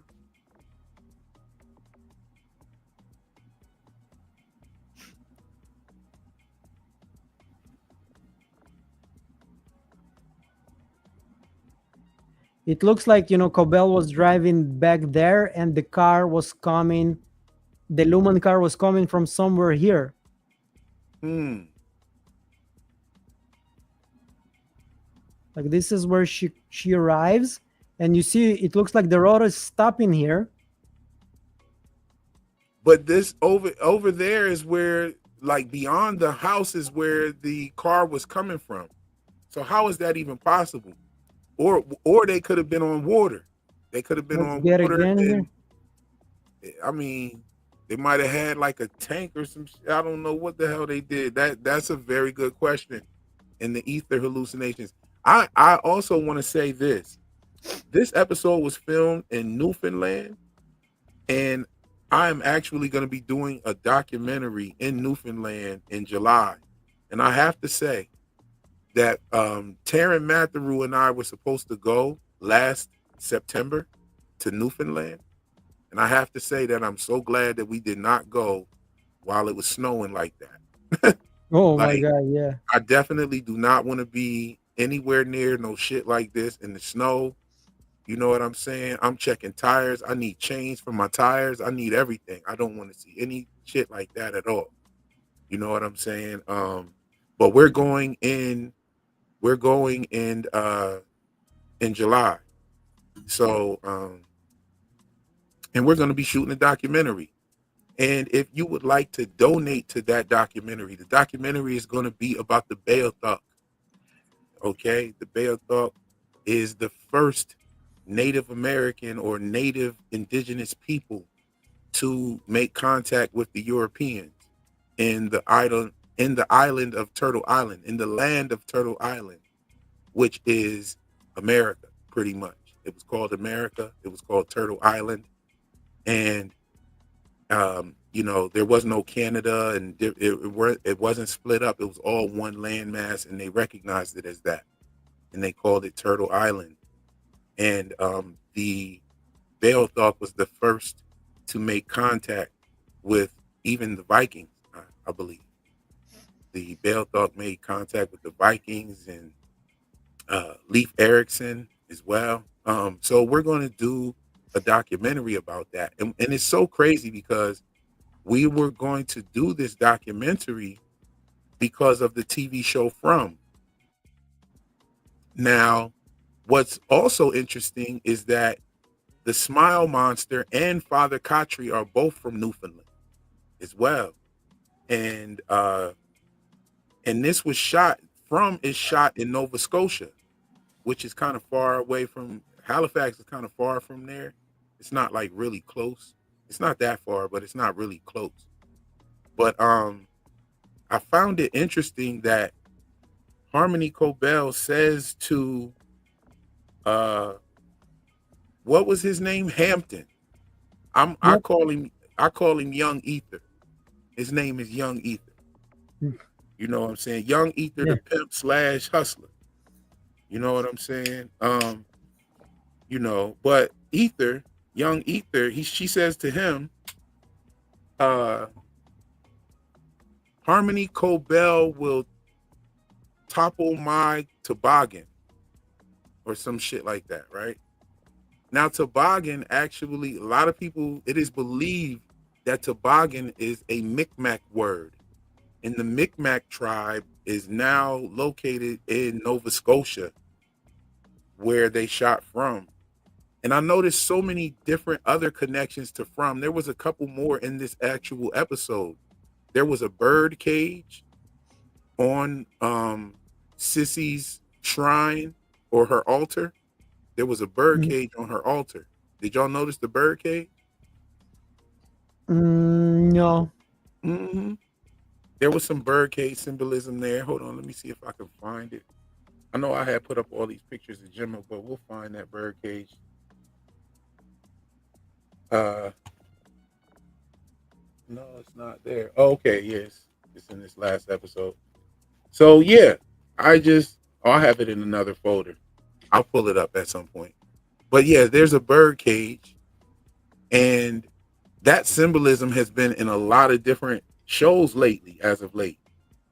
I don't know why they have been showing like bird cages in every single movie, television show, and some of it has even been very significant. Like when you look at the show The Watchers, the movie The Watchers, it was pretty much like a movie version of From. Did you see The Watchers? The Watchers, I think so. Let me check. I think that was like an M. Night Shyamalan joint. Yeah, I think it was his wife or something like His this. daughter or something like that. Yeah, it Yeah. was his daughter's movie. His daughter directed it. Yeah, I didn't care for that movie too much, honestly. Nah, it was Like, kind of corny. I wasn't really feeling it like that. But one of the main themes was the bird cage. Here's the bird cage right here. You see it? And it's right below. It's actually on the altar. Because the altar is below this pillow thing with Kier inside of it. And behind the Kier poster is a "You Must Be Cut to Heal" flyer, I guess. mhm. You know, here's James Egan taking the throne as Lumen CEO. Here is Which is 2003. the fruit offering and the burnt offering. You can see the little smudge stick right here, the wooden smudge stick. This is some sort of fruit. This looks like a fruit. There were some musical instruments over here in the corner, upside here in the corner. I can't find the picture that I have for it. But what are your thoughts? Are these teeth? These look Well, like teeth. maybe the other two are symbols of the nine virtues. Yeah, This the is nimbleness, nimbleness and vision. vision. And the other one back here, there's one back here as well. Uh, I don't know what that very one. blurry, yeah. But yeah, these are terrible images. This was from like my first watch where, I was just recording it to, check it out real quick. Yeah, yeah. All right, so I had a theory about Lumen listening through the lamps and the lights and the electric lights all over the place. Helly was drawing a lamp. There's a lamp in Milchick's office. I think that they listen to everything through the lights.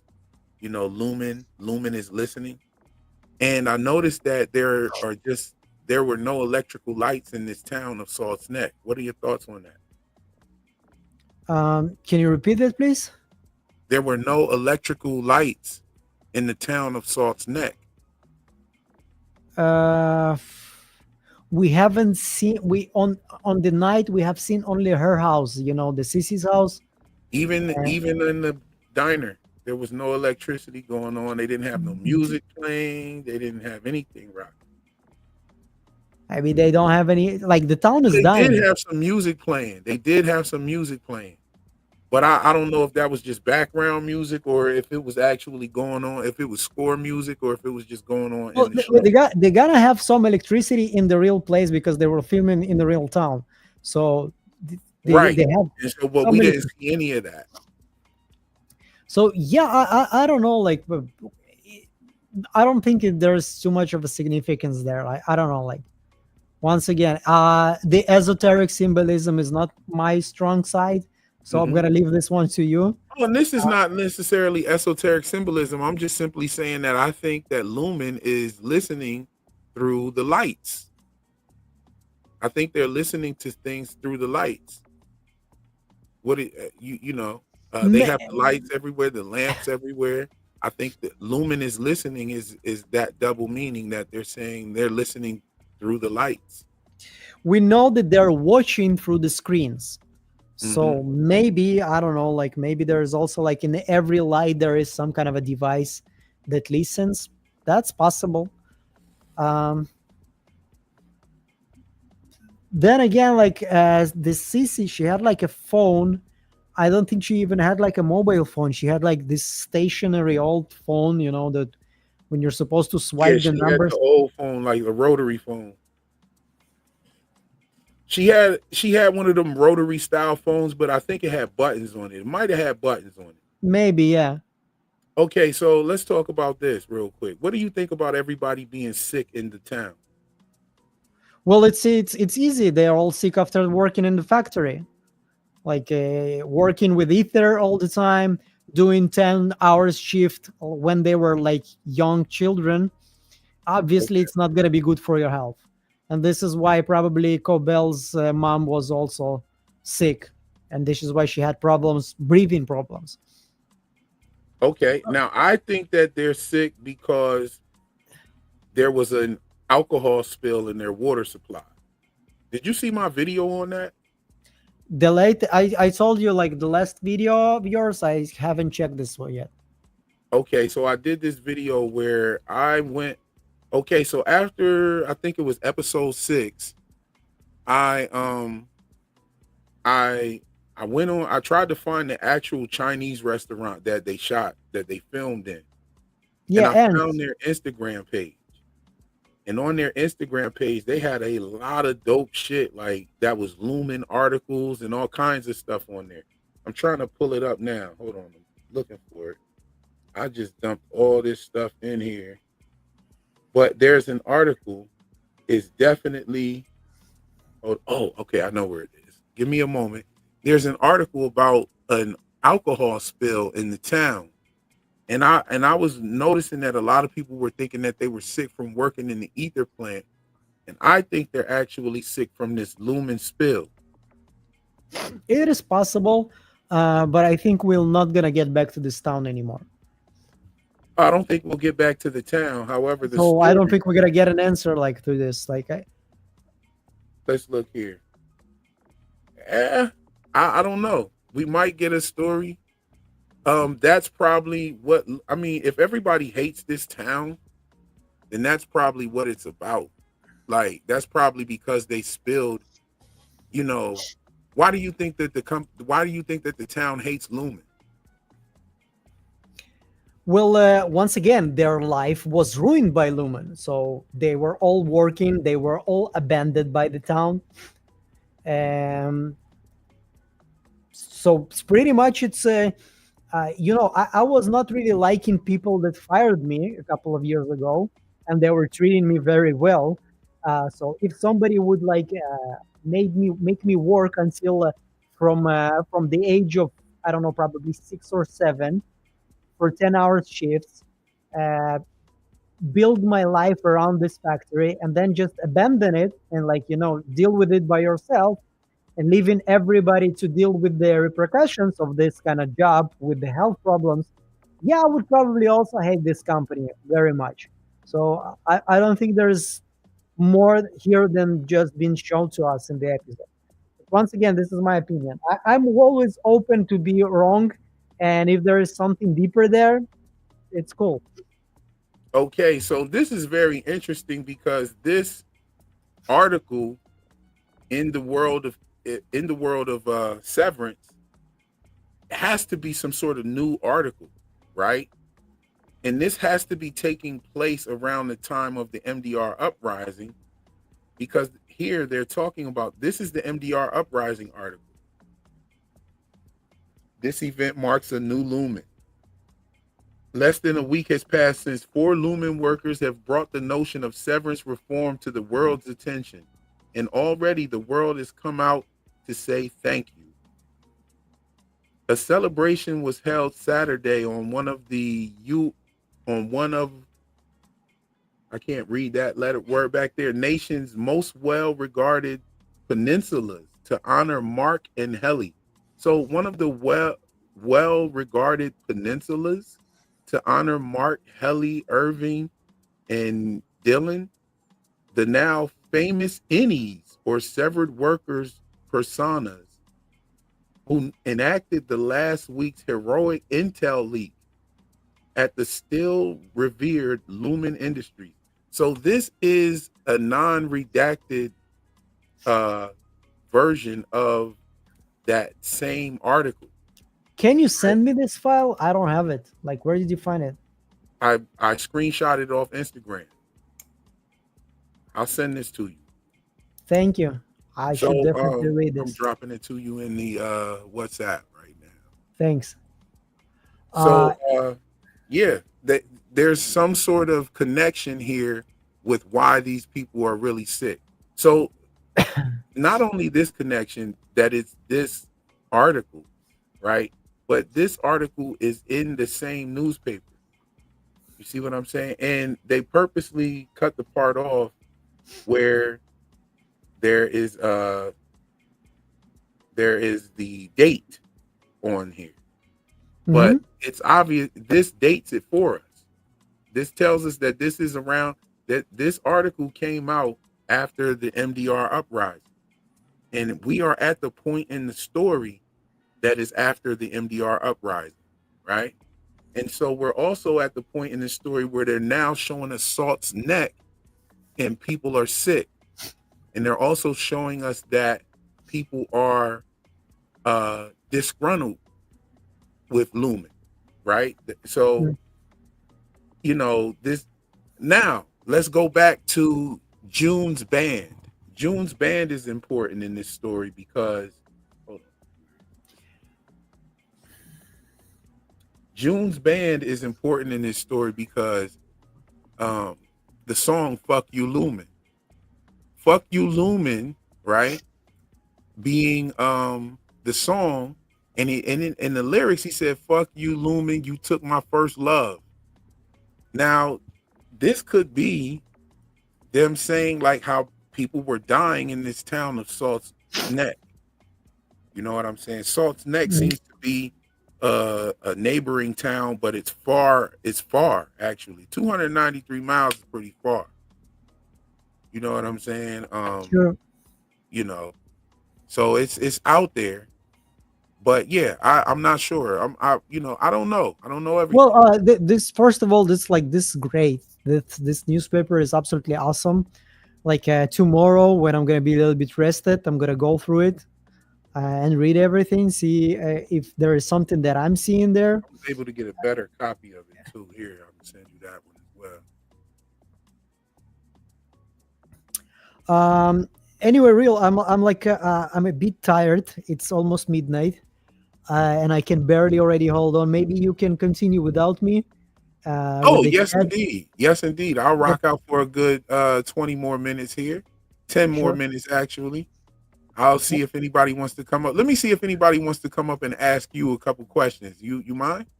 Yeah, sure. If somebody wants to ask me something, like we'll get the chat. We'll get the 5 minutes chat out here real quick. 5 minutes more. I'm gonna be here. I'm gonna answer everything you want. And thank you for coming through and rocking with us. Oh, This sure. Hopefully next week we're gonna do something similar on my channel. Yes, we are. We need to pump that up right now. Like, we don't know exactly what day it's gonna be, but we will. The link is in there if you want to call in. But I will be on Geekademy. I will be on the Geekademy channel with Igor. Probably after episode 8. I may say episode 9. Episode 9, yeah. And we'll get that popping.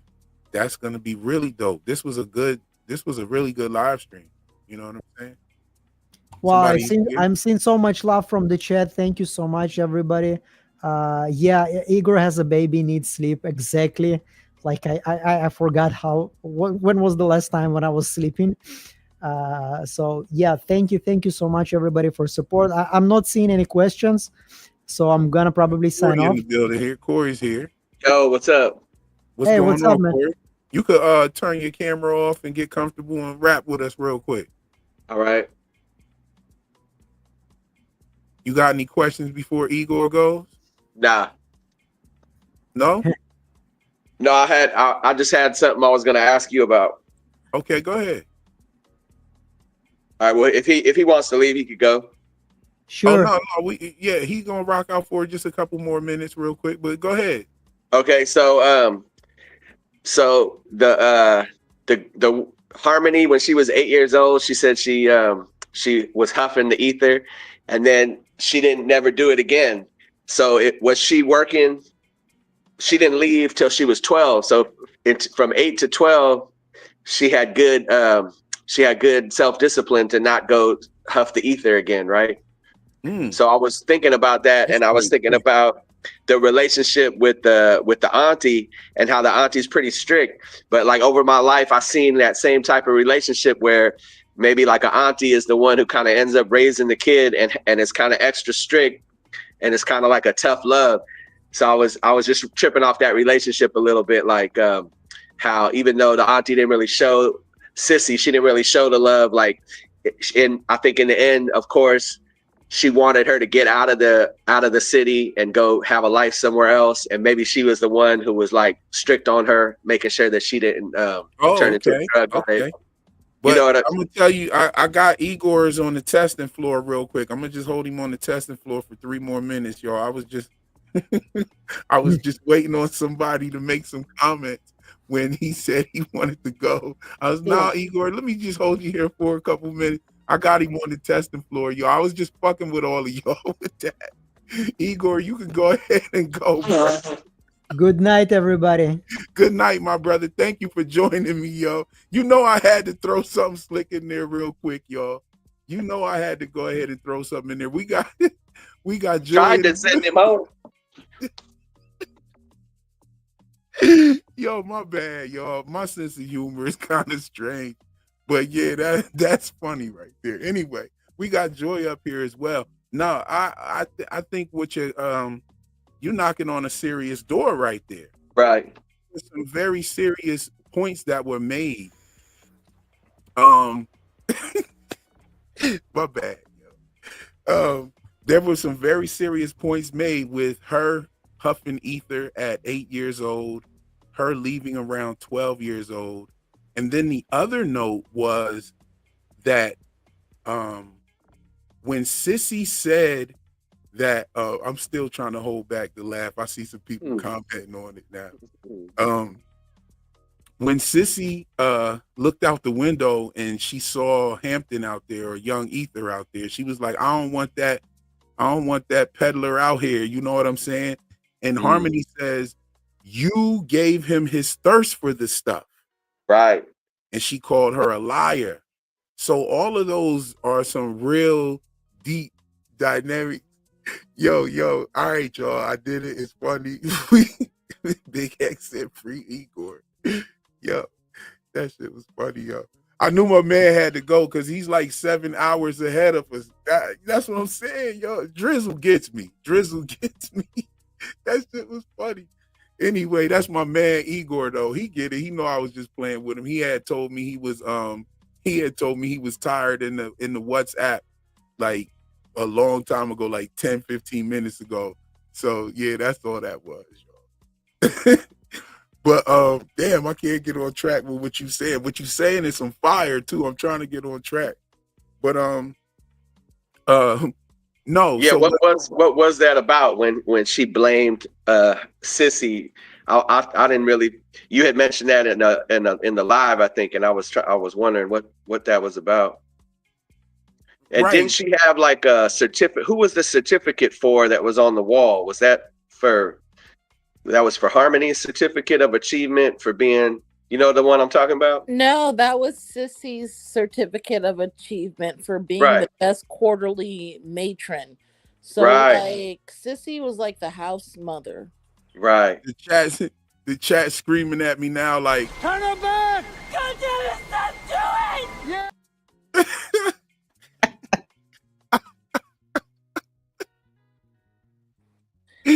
yo, y'all are hilarious. Y'all made this shit way more funnier than it was supposed to be.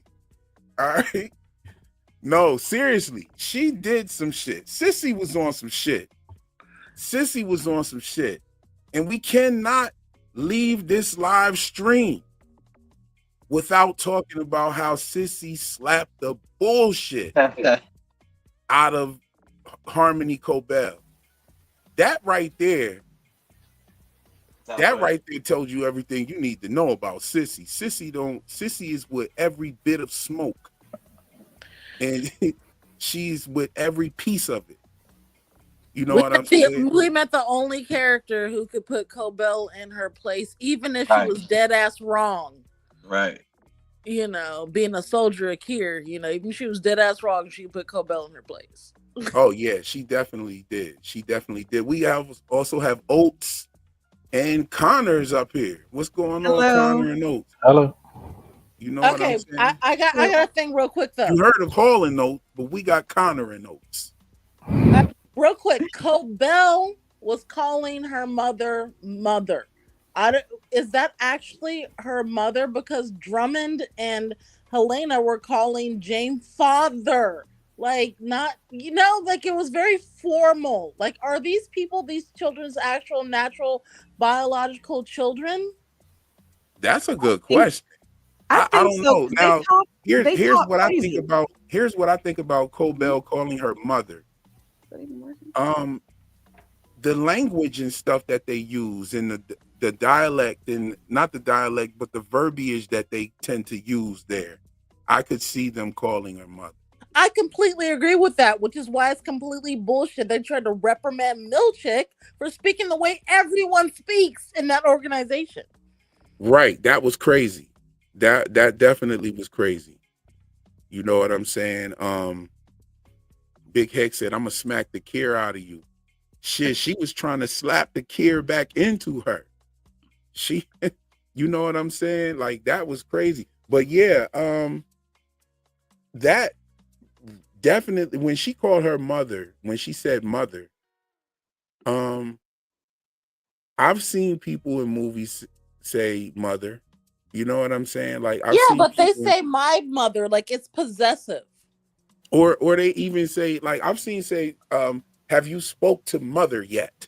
You know what I'm saying? Or right, but I don't want to. I don't have time to deal with father. But you know it's not a normal way to talk. We can all agree with that. Right. Well, yeah, no doubt. And none of the shit they say is actually normal. I mean, this motherfucker said compretons, like, and he threw the accent in there with it. You know what I'm saying? I agree with you on that, and it makes me also question whether it just made me think about when Drummond calls him father as well. So I'm like, what does that mean? You know what I'm saying? Like religious or cult like. Yeah, it could be a part of the cult. It could be a part of the cult dialogue. It could just, I don't know. That's a good mystery right there. You know what I'm saying? We need to know who's who. I really want to know the relationship between Evil Hodor and Heli. Now that you hear him call him father, it kind of makes sense that he was there in the room when we first saw him. You see what I'm saying? While Hodor was even in the room, maybe he was there with his kids. Maybe that was James Egan's kids. But then again, why would Hodor not be the next in line? Because he's obviously older than Heli or Helena. He's obviously older than her. So why wouldn't he? Maybe he did something, and that's how he earned that frolic tattoo on his hand. Right? Like that's his scarlet letter. He did something bad. Yeah, but then how? If you did something bad, how do you end up in a situation where you could tell the next in line what to do? So many mysteries. Was the frolic? That was something about ether. The frolic of ether. Maybe he was huffing that ether when he was young. Got that frolic tattoo. Yeah, that makes a whole lot of sense right there. I thought what that rings back to me is how Milchick said, if you walk out that door, that's all fine. Like maybe I'll even buy you a drink at a bar. That's frolic as well. Yeah. And literally in the frolic poster in the break room, you see two people sitting there having a drink. Or I think it was I'm a frolicaholic or something like that. Frolicaholic.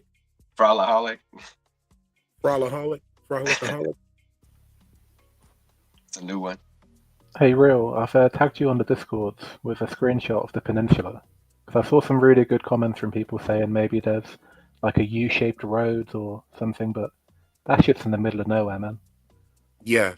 So you said you sent this to me on Discord. Where'd you put it at? Tagged you in these and outies. Oh, okay. There it is. Let's go ahead and.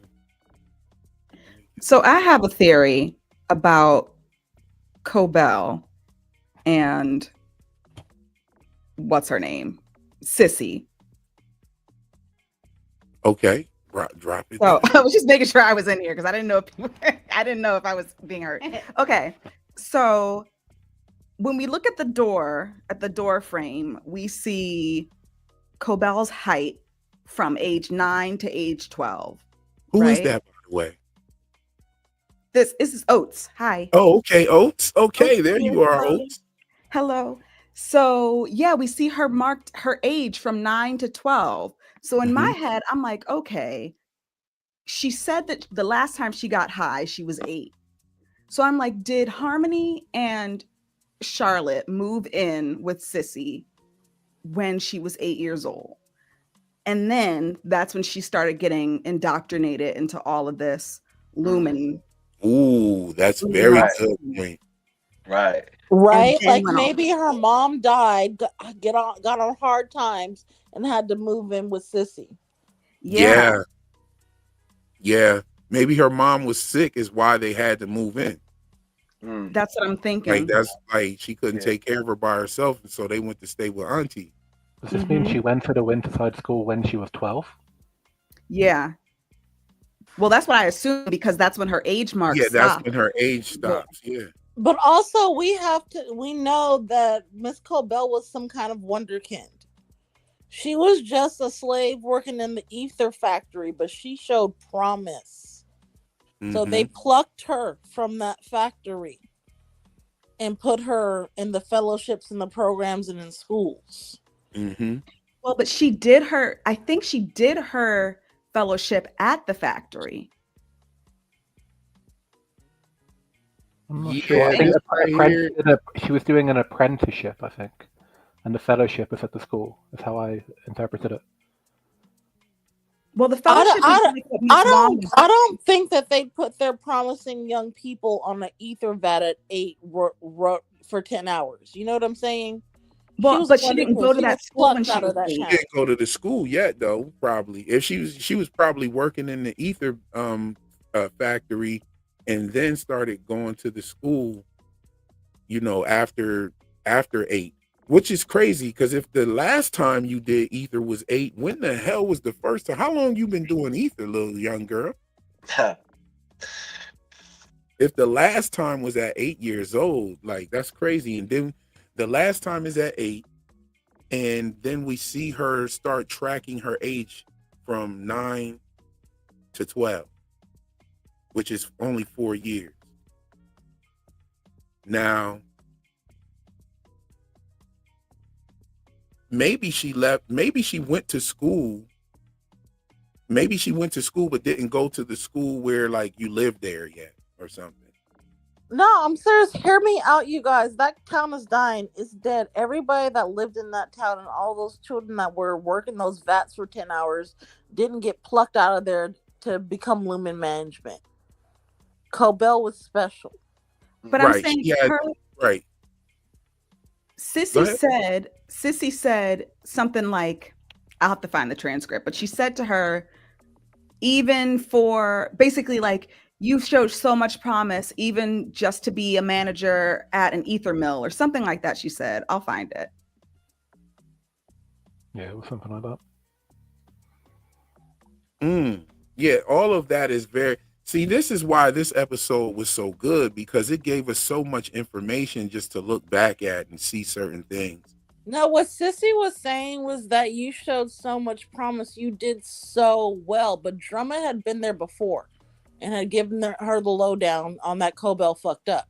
So that's what Sissy was saying. You showed so much promise. You rose so high, you left this place and became working under the Egans. And now you're coming back here disgraced. Yes. Hold on, we have another. Elizabeth is here. Hello, Elizabeth. Hey, Real. Thanks for letting me on. Hi, everybody. Hey. I have a question about a line that says,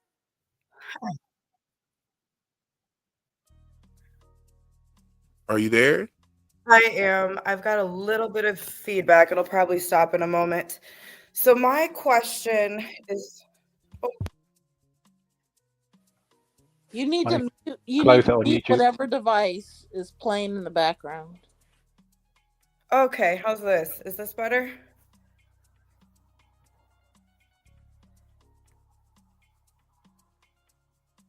Do you hear feedback when you speak? No, I don't hear any feedback. She Okay, might have cool. the device on. Just go for it. Just go All for it. right. Sorry, guys. So one thing that Sissy said to Cobel that struck me, since we were talking about all the culty stuff, was that James saw Kier inside her. And so I think this adds a little bit of credence to the idea that Harmony has been sexually assaulted by him. And this theory about potentially Helena being Cobel's daughter might have some credence. I wonder what other panelists think about that. Yeah, Who says she was sexually assaulted? She might have just been groomed and they had a relationship together, you know? She could have just been like all about being raised in this whole situation. And, you know, she was obviously taken advantage of, as far like the whole town was taken advantage of. It's like a poor town. This rich company comes in, builds a factory that pretty much puts life into the town, but at what cost? It, you know, it doesn't necessarily scream that there was any essay or anything like that, but it definitely says that there's the cult vibes are hitting hard. And there's a lot of times a sexual component when it comes to a cult. Right. And in churches like Scientology and several versions of the Mormon faith, the only time God can be seen inside a woman is if there's a man involved, and typically through sex. That the only way a woman can get close to God is by having sex with a man who's close to God. So that's why it sort of hit me in that way. Yeah, definitely. Like that's that religious component, and they obviously look at the Egans as this family that of this. They look at Kier as a god, and the Egans are his lineage, and they look at them like they come from this god. So, like, yeah, they probably. I mean, she probably was falling for it, and I mean, she was a young girl, and she probably was falling off for it. Like, yeah, we got the money, we got this and that. It's obvious that God has blessed us. My great-great-grandfather is like a god, and you know what I'm saying? And yeah, you can just give us your inventions and everything. Like Kier bestowed you with this wisdom to be able to do this. Like this is Kier's doing. Like this is not yours. Like this is Kier's because he gives us all everything. Like, and so that's why I believe that Kier is not actually who created Lumen. I believe that this Kier is a fictitious entity, pretty much, that has been deified and given to these people as a level of control. Because I just don't see a person like Kier and who they describe not naming the company after himself. Just doesn't make sense at all. I think you're onto something there, but I also think that the most successful lies have a nugget of truth at their core, and it'll be interesting to see what truths we'll tease out over the next couple episodes. Yes, indeed. And I completely agree. There's go ahead, Julie. Go ahead. Sexual component, especially with the innies and the having sex in Kier's bed with the four tempers. There's some weird sex stuff going on. Yes. Right. Yeah, definitely. And I mean, even like that was my thing. Like, are these innies doing this dance? Like, what is this? Are these innies or just like people that are devout to Kier? You know what I'm saying? Because like what had to be done here for that? Let's examine that for a second. The waffle party, so he eats the waffle, goes and sits on the bed, and literally puts on a mask. Like, and then the others come out with masks on. Now, what happened here? Are these people innies? Because if they were innies, then they would have had to been like wake up on a table or wake up wherever on the seventh floor, and then they would have had to been taught this whole choreography of this dance thing. Like, imagine this in his life. Like, he wakes up. They probably like the Watchers. What you mean? Like, it's whatever the Watchers are. Like, what are the Watchers? Are the Watchers innies? Oh. The Watchers. Oh, good point. Like you're saying that the dancers are at whatever you're talking level about the Watchers are at. Yeah. You mean the twins? Yeah, the twins. Okay, yeah, they could be. That could be very well be what that is. I don't know. Because that would be weird for them to be innies. Like, yeah, like you said, they wake up, they put the mask. That would be too weird. You gotta be something. That would be a weird plot twist if we find out that Gemma was one of the people at that waffle party. Yikes. Hold on. Wait a minute. Which I do department would they be in? I do want to say this. Like Igor even pointed this out, and I pointed this out in my video too. There are more doors there. Like, it shows you multiple doors where Gemma's little apartment was down on the testing floor. There were 3 more doors. Yeah. So it's like that was 4 people right there. Were they the ones was she one of the ones dancing at the waffle party? That would be wicked wild. Well, one of those doors belonged to the nurse. That nurse obviously lived down there because Jenna escaped in the middle of the night, and the nurse was waiting for her when she came back down. But I don't think Jim is the only one on that testing floor. No. And also, Petey did say there are people that live there and that never leave. So, I mean, think about it. It doesn't have to be just severed workers just living down there. We haven't seen anything about like Milchick or Natalie going anywhere. Because keep this, right? When Cobel showed up at Lumon and was talking to Helena, right? She says, "Oh, let's go back in. I'll have Natalie hook up a meeting with the board real quick." So Natalie was inside the Lumon building. It's just the same that Natalie's always down.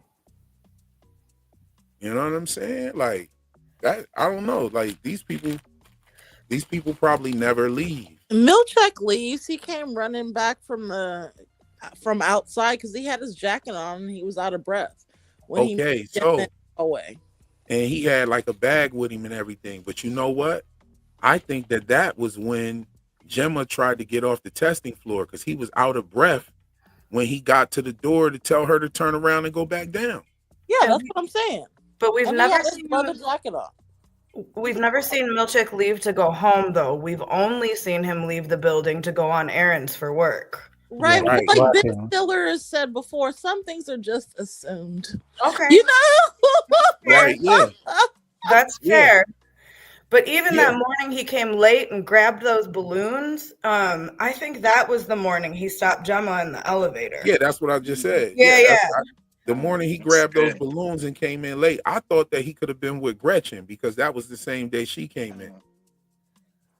Nah, that makes sense. That's when he had stopped Gemma and made him late. Yeah, because he had the same clothes on. He had the leather jacket with the white button up. That's pretty clear then. Yeah, and he came in annoyed. Like, why? Yeah, why was he annoyed? Because he had to play all nice and get her to go back down. Yeah, and things are falling apart on his watch, and he also kind of like had a little problem with Mark leaving them balloons out there in the hallway. Yes. But then, Mark had the balloons in the hallway with Mark's face on them. He gets to his office. They got the Kier paintings with Mark on them. And this is the moment that the Kier paintings with Milchick on them. Natalie says to him, "You were talking about all this coffee symbolism. It looks like your balloons need a little coffee." Oh yeah. There was a lot of coffee. There's so much coffee symbolism. And Milchick brings Mark a cup of coffee and says, "Straight from the hills of Rwanda." And I was like, huh? I don't remember that. I think that Lumon likes to show that they have access to all these special things because they made a big deal out of Irv's watermelon being a special watermelon from wherever the hell it was from, you know? Yes. Mm-hmm. Yes, they like to show that, if we agree that there's a food shortage thing going on, Lumen likes to flex. Look, we got pineapples, we got it all. We got eggs. I don't agree that there's any kind of food shortage. I think just weird there. But that doesn't mean I'm right. I just think they've never said anything about it. And I don't know if people. What do y'all think about that food on the testing floor? Yeah. Right. That fancy food. That shit looked like garbage. So there was the scene. What is Dylan's wife's name? Gretchen. They were all sitting at the table when he was wanting to spendthrift all the money and say, "Let's get a new car." On the counter was a pizza box. I'm just I saying saw that. There's no food shortage there. That's just something we've made up because we like 10-4 Hattery. Yeah, and maybe you don't see a lot of food because a lot of people could be severed and don't know how to fucking cook. I see the whole city of Kier as like a Lumen controlled environment. I mean, Mark was having that attack and wanted to eat all the food. I mean, there's multiple restaurants. There's Pips. There's a Chinese food place. There's no food shortage. Okay, so we just got the melanated Kier came through. You know what I'm saying? And he's got a few words that he wants to say. I just think we should hear him out real quick. Gotta ask, what do you think about Kendrick Lamar, Not Like Us, getting Record of the Year? I don't care nothing about that shit. No. That ain't got nothing to do with me. All the best to him, man. Okay, cool. I can't hear his I don't audio. do that bullshit. I feel you, man. I feel you. Yeah, so that was Black Kier, you guys. Oh my God. He did his thing real quick. He had something to say. They asked him a question. You cannot tell me that this don't look like Drake's father. Gotta ask, what do you think about Kendrick Lamar, Not Like Us, getting Record of the Year? There's no way, yo. That's that guy.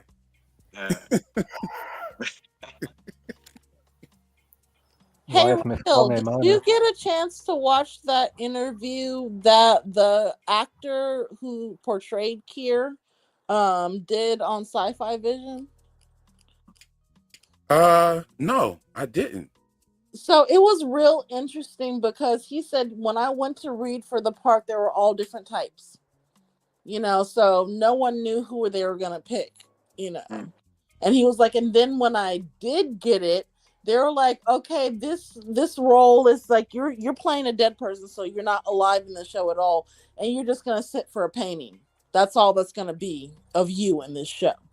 So he had no idea how big it was going to be. Like there was going to be a life-size statue of him and Kier rag dolls and a Kier rock and like there's so much of him in this show. And how many paintings did they show with his face in them? He had no idea that it was going to be all that.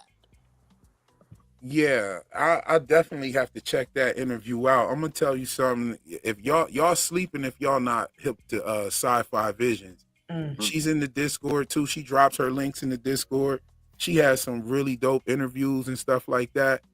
Yeah, definitely tap in with some of that because I'm definitely gonna go watch that. You say, and I seen that too. It was the actor that played Kier, right? It's the actual visual actor that they have. Like, it's the actual visual actor. He said there was multiple photo shoots that were more than 3 hours long for each photo shoot. Them taking every angle of everything of ever because, they like you said they ended up making busts and statues and everything, but he didn't know that at the time, and they didn't know it either when they hired him. Okay. That's pretty fun information to know. Yeah, that's really dope. So they really didn't have a phenotype in mind when they picked Kier. Nope. That's interesting. That's very interesting. And there's some things that I've been wondering about that have been racking my brain like crazy lately. And I bring it up every couple lives or so. But it's that Dylan actor. But we got the super chat from John. Thank you for the generosity, John. John says, I think the goats are their imagine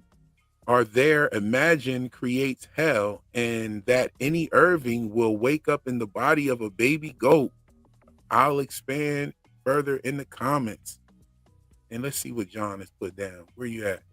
It all goes towards what I think their hidden agenda of anti-intellectualism. Okay. What else? To support this, Dolly not in the scholastics of lesser men. Oh, okay. I'm waiting on a couple more to see what you got going there. I like that. That's fascinating. I like that. Yeah, it's really interesting because that's coming from the handbooks, the Kier handbooks. It's the part where it's explaining that they shouldn't be reading books that are written by anyone else. Yes. It kind of connects to the end of You Are. So it's like on the severed floor, the only books come from Kier. And outside the Lumon building, the only books come from Rickon. So they've got a reduced amount of sources to refer to. Like you've only got Kier and Rickon making books. Also, Mark and Gemma are academics, and Rickon and his friends are wannabe intellectuals. I know that's right.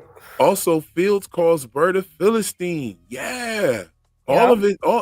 This you chopping down a tree. You chopping a tree down right now.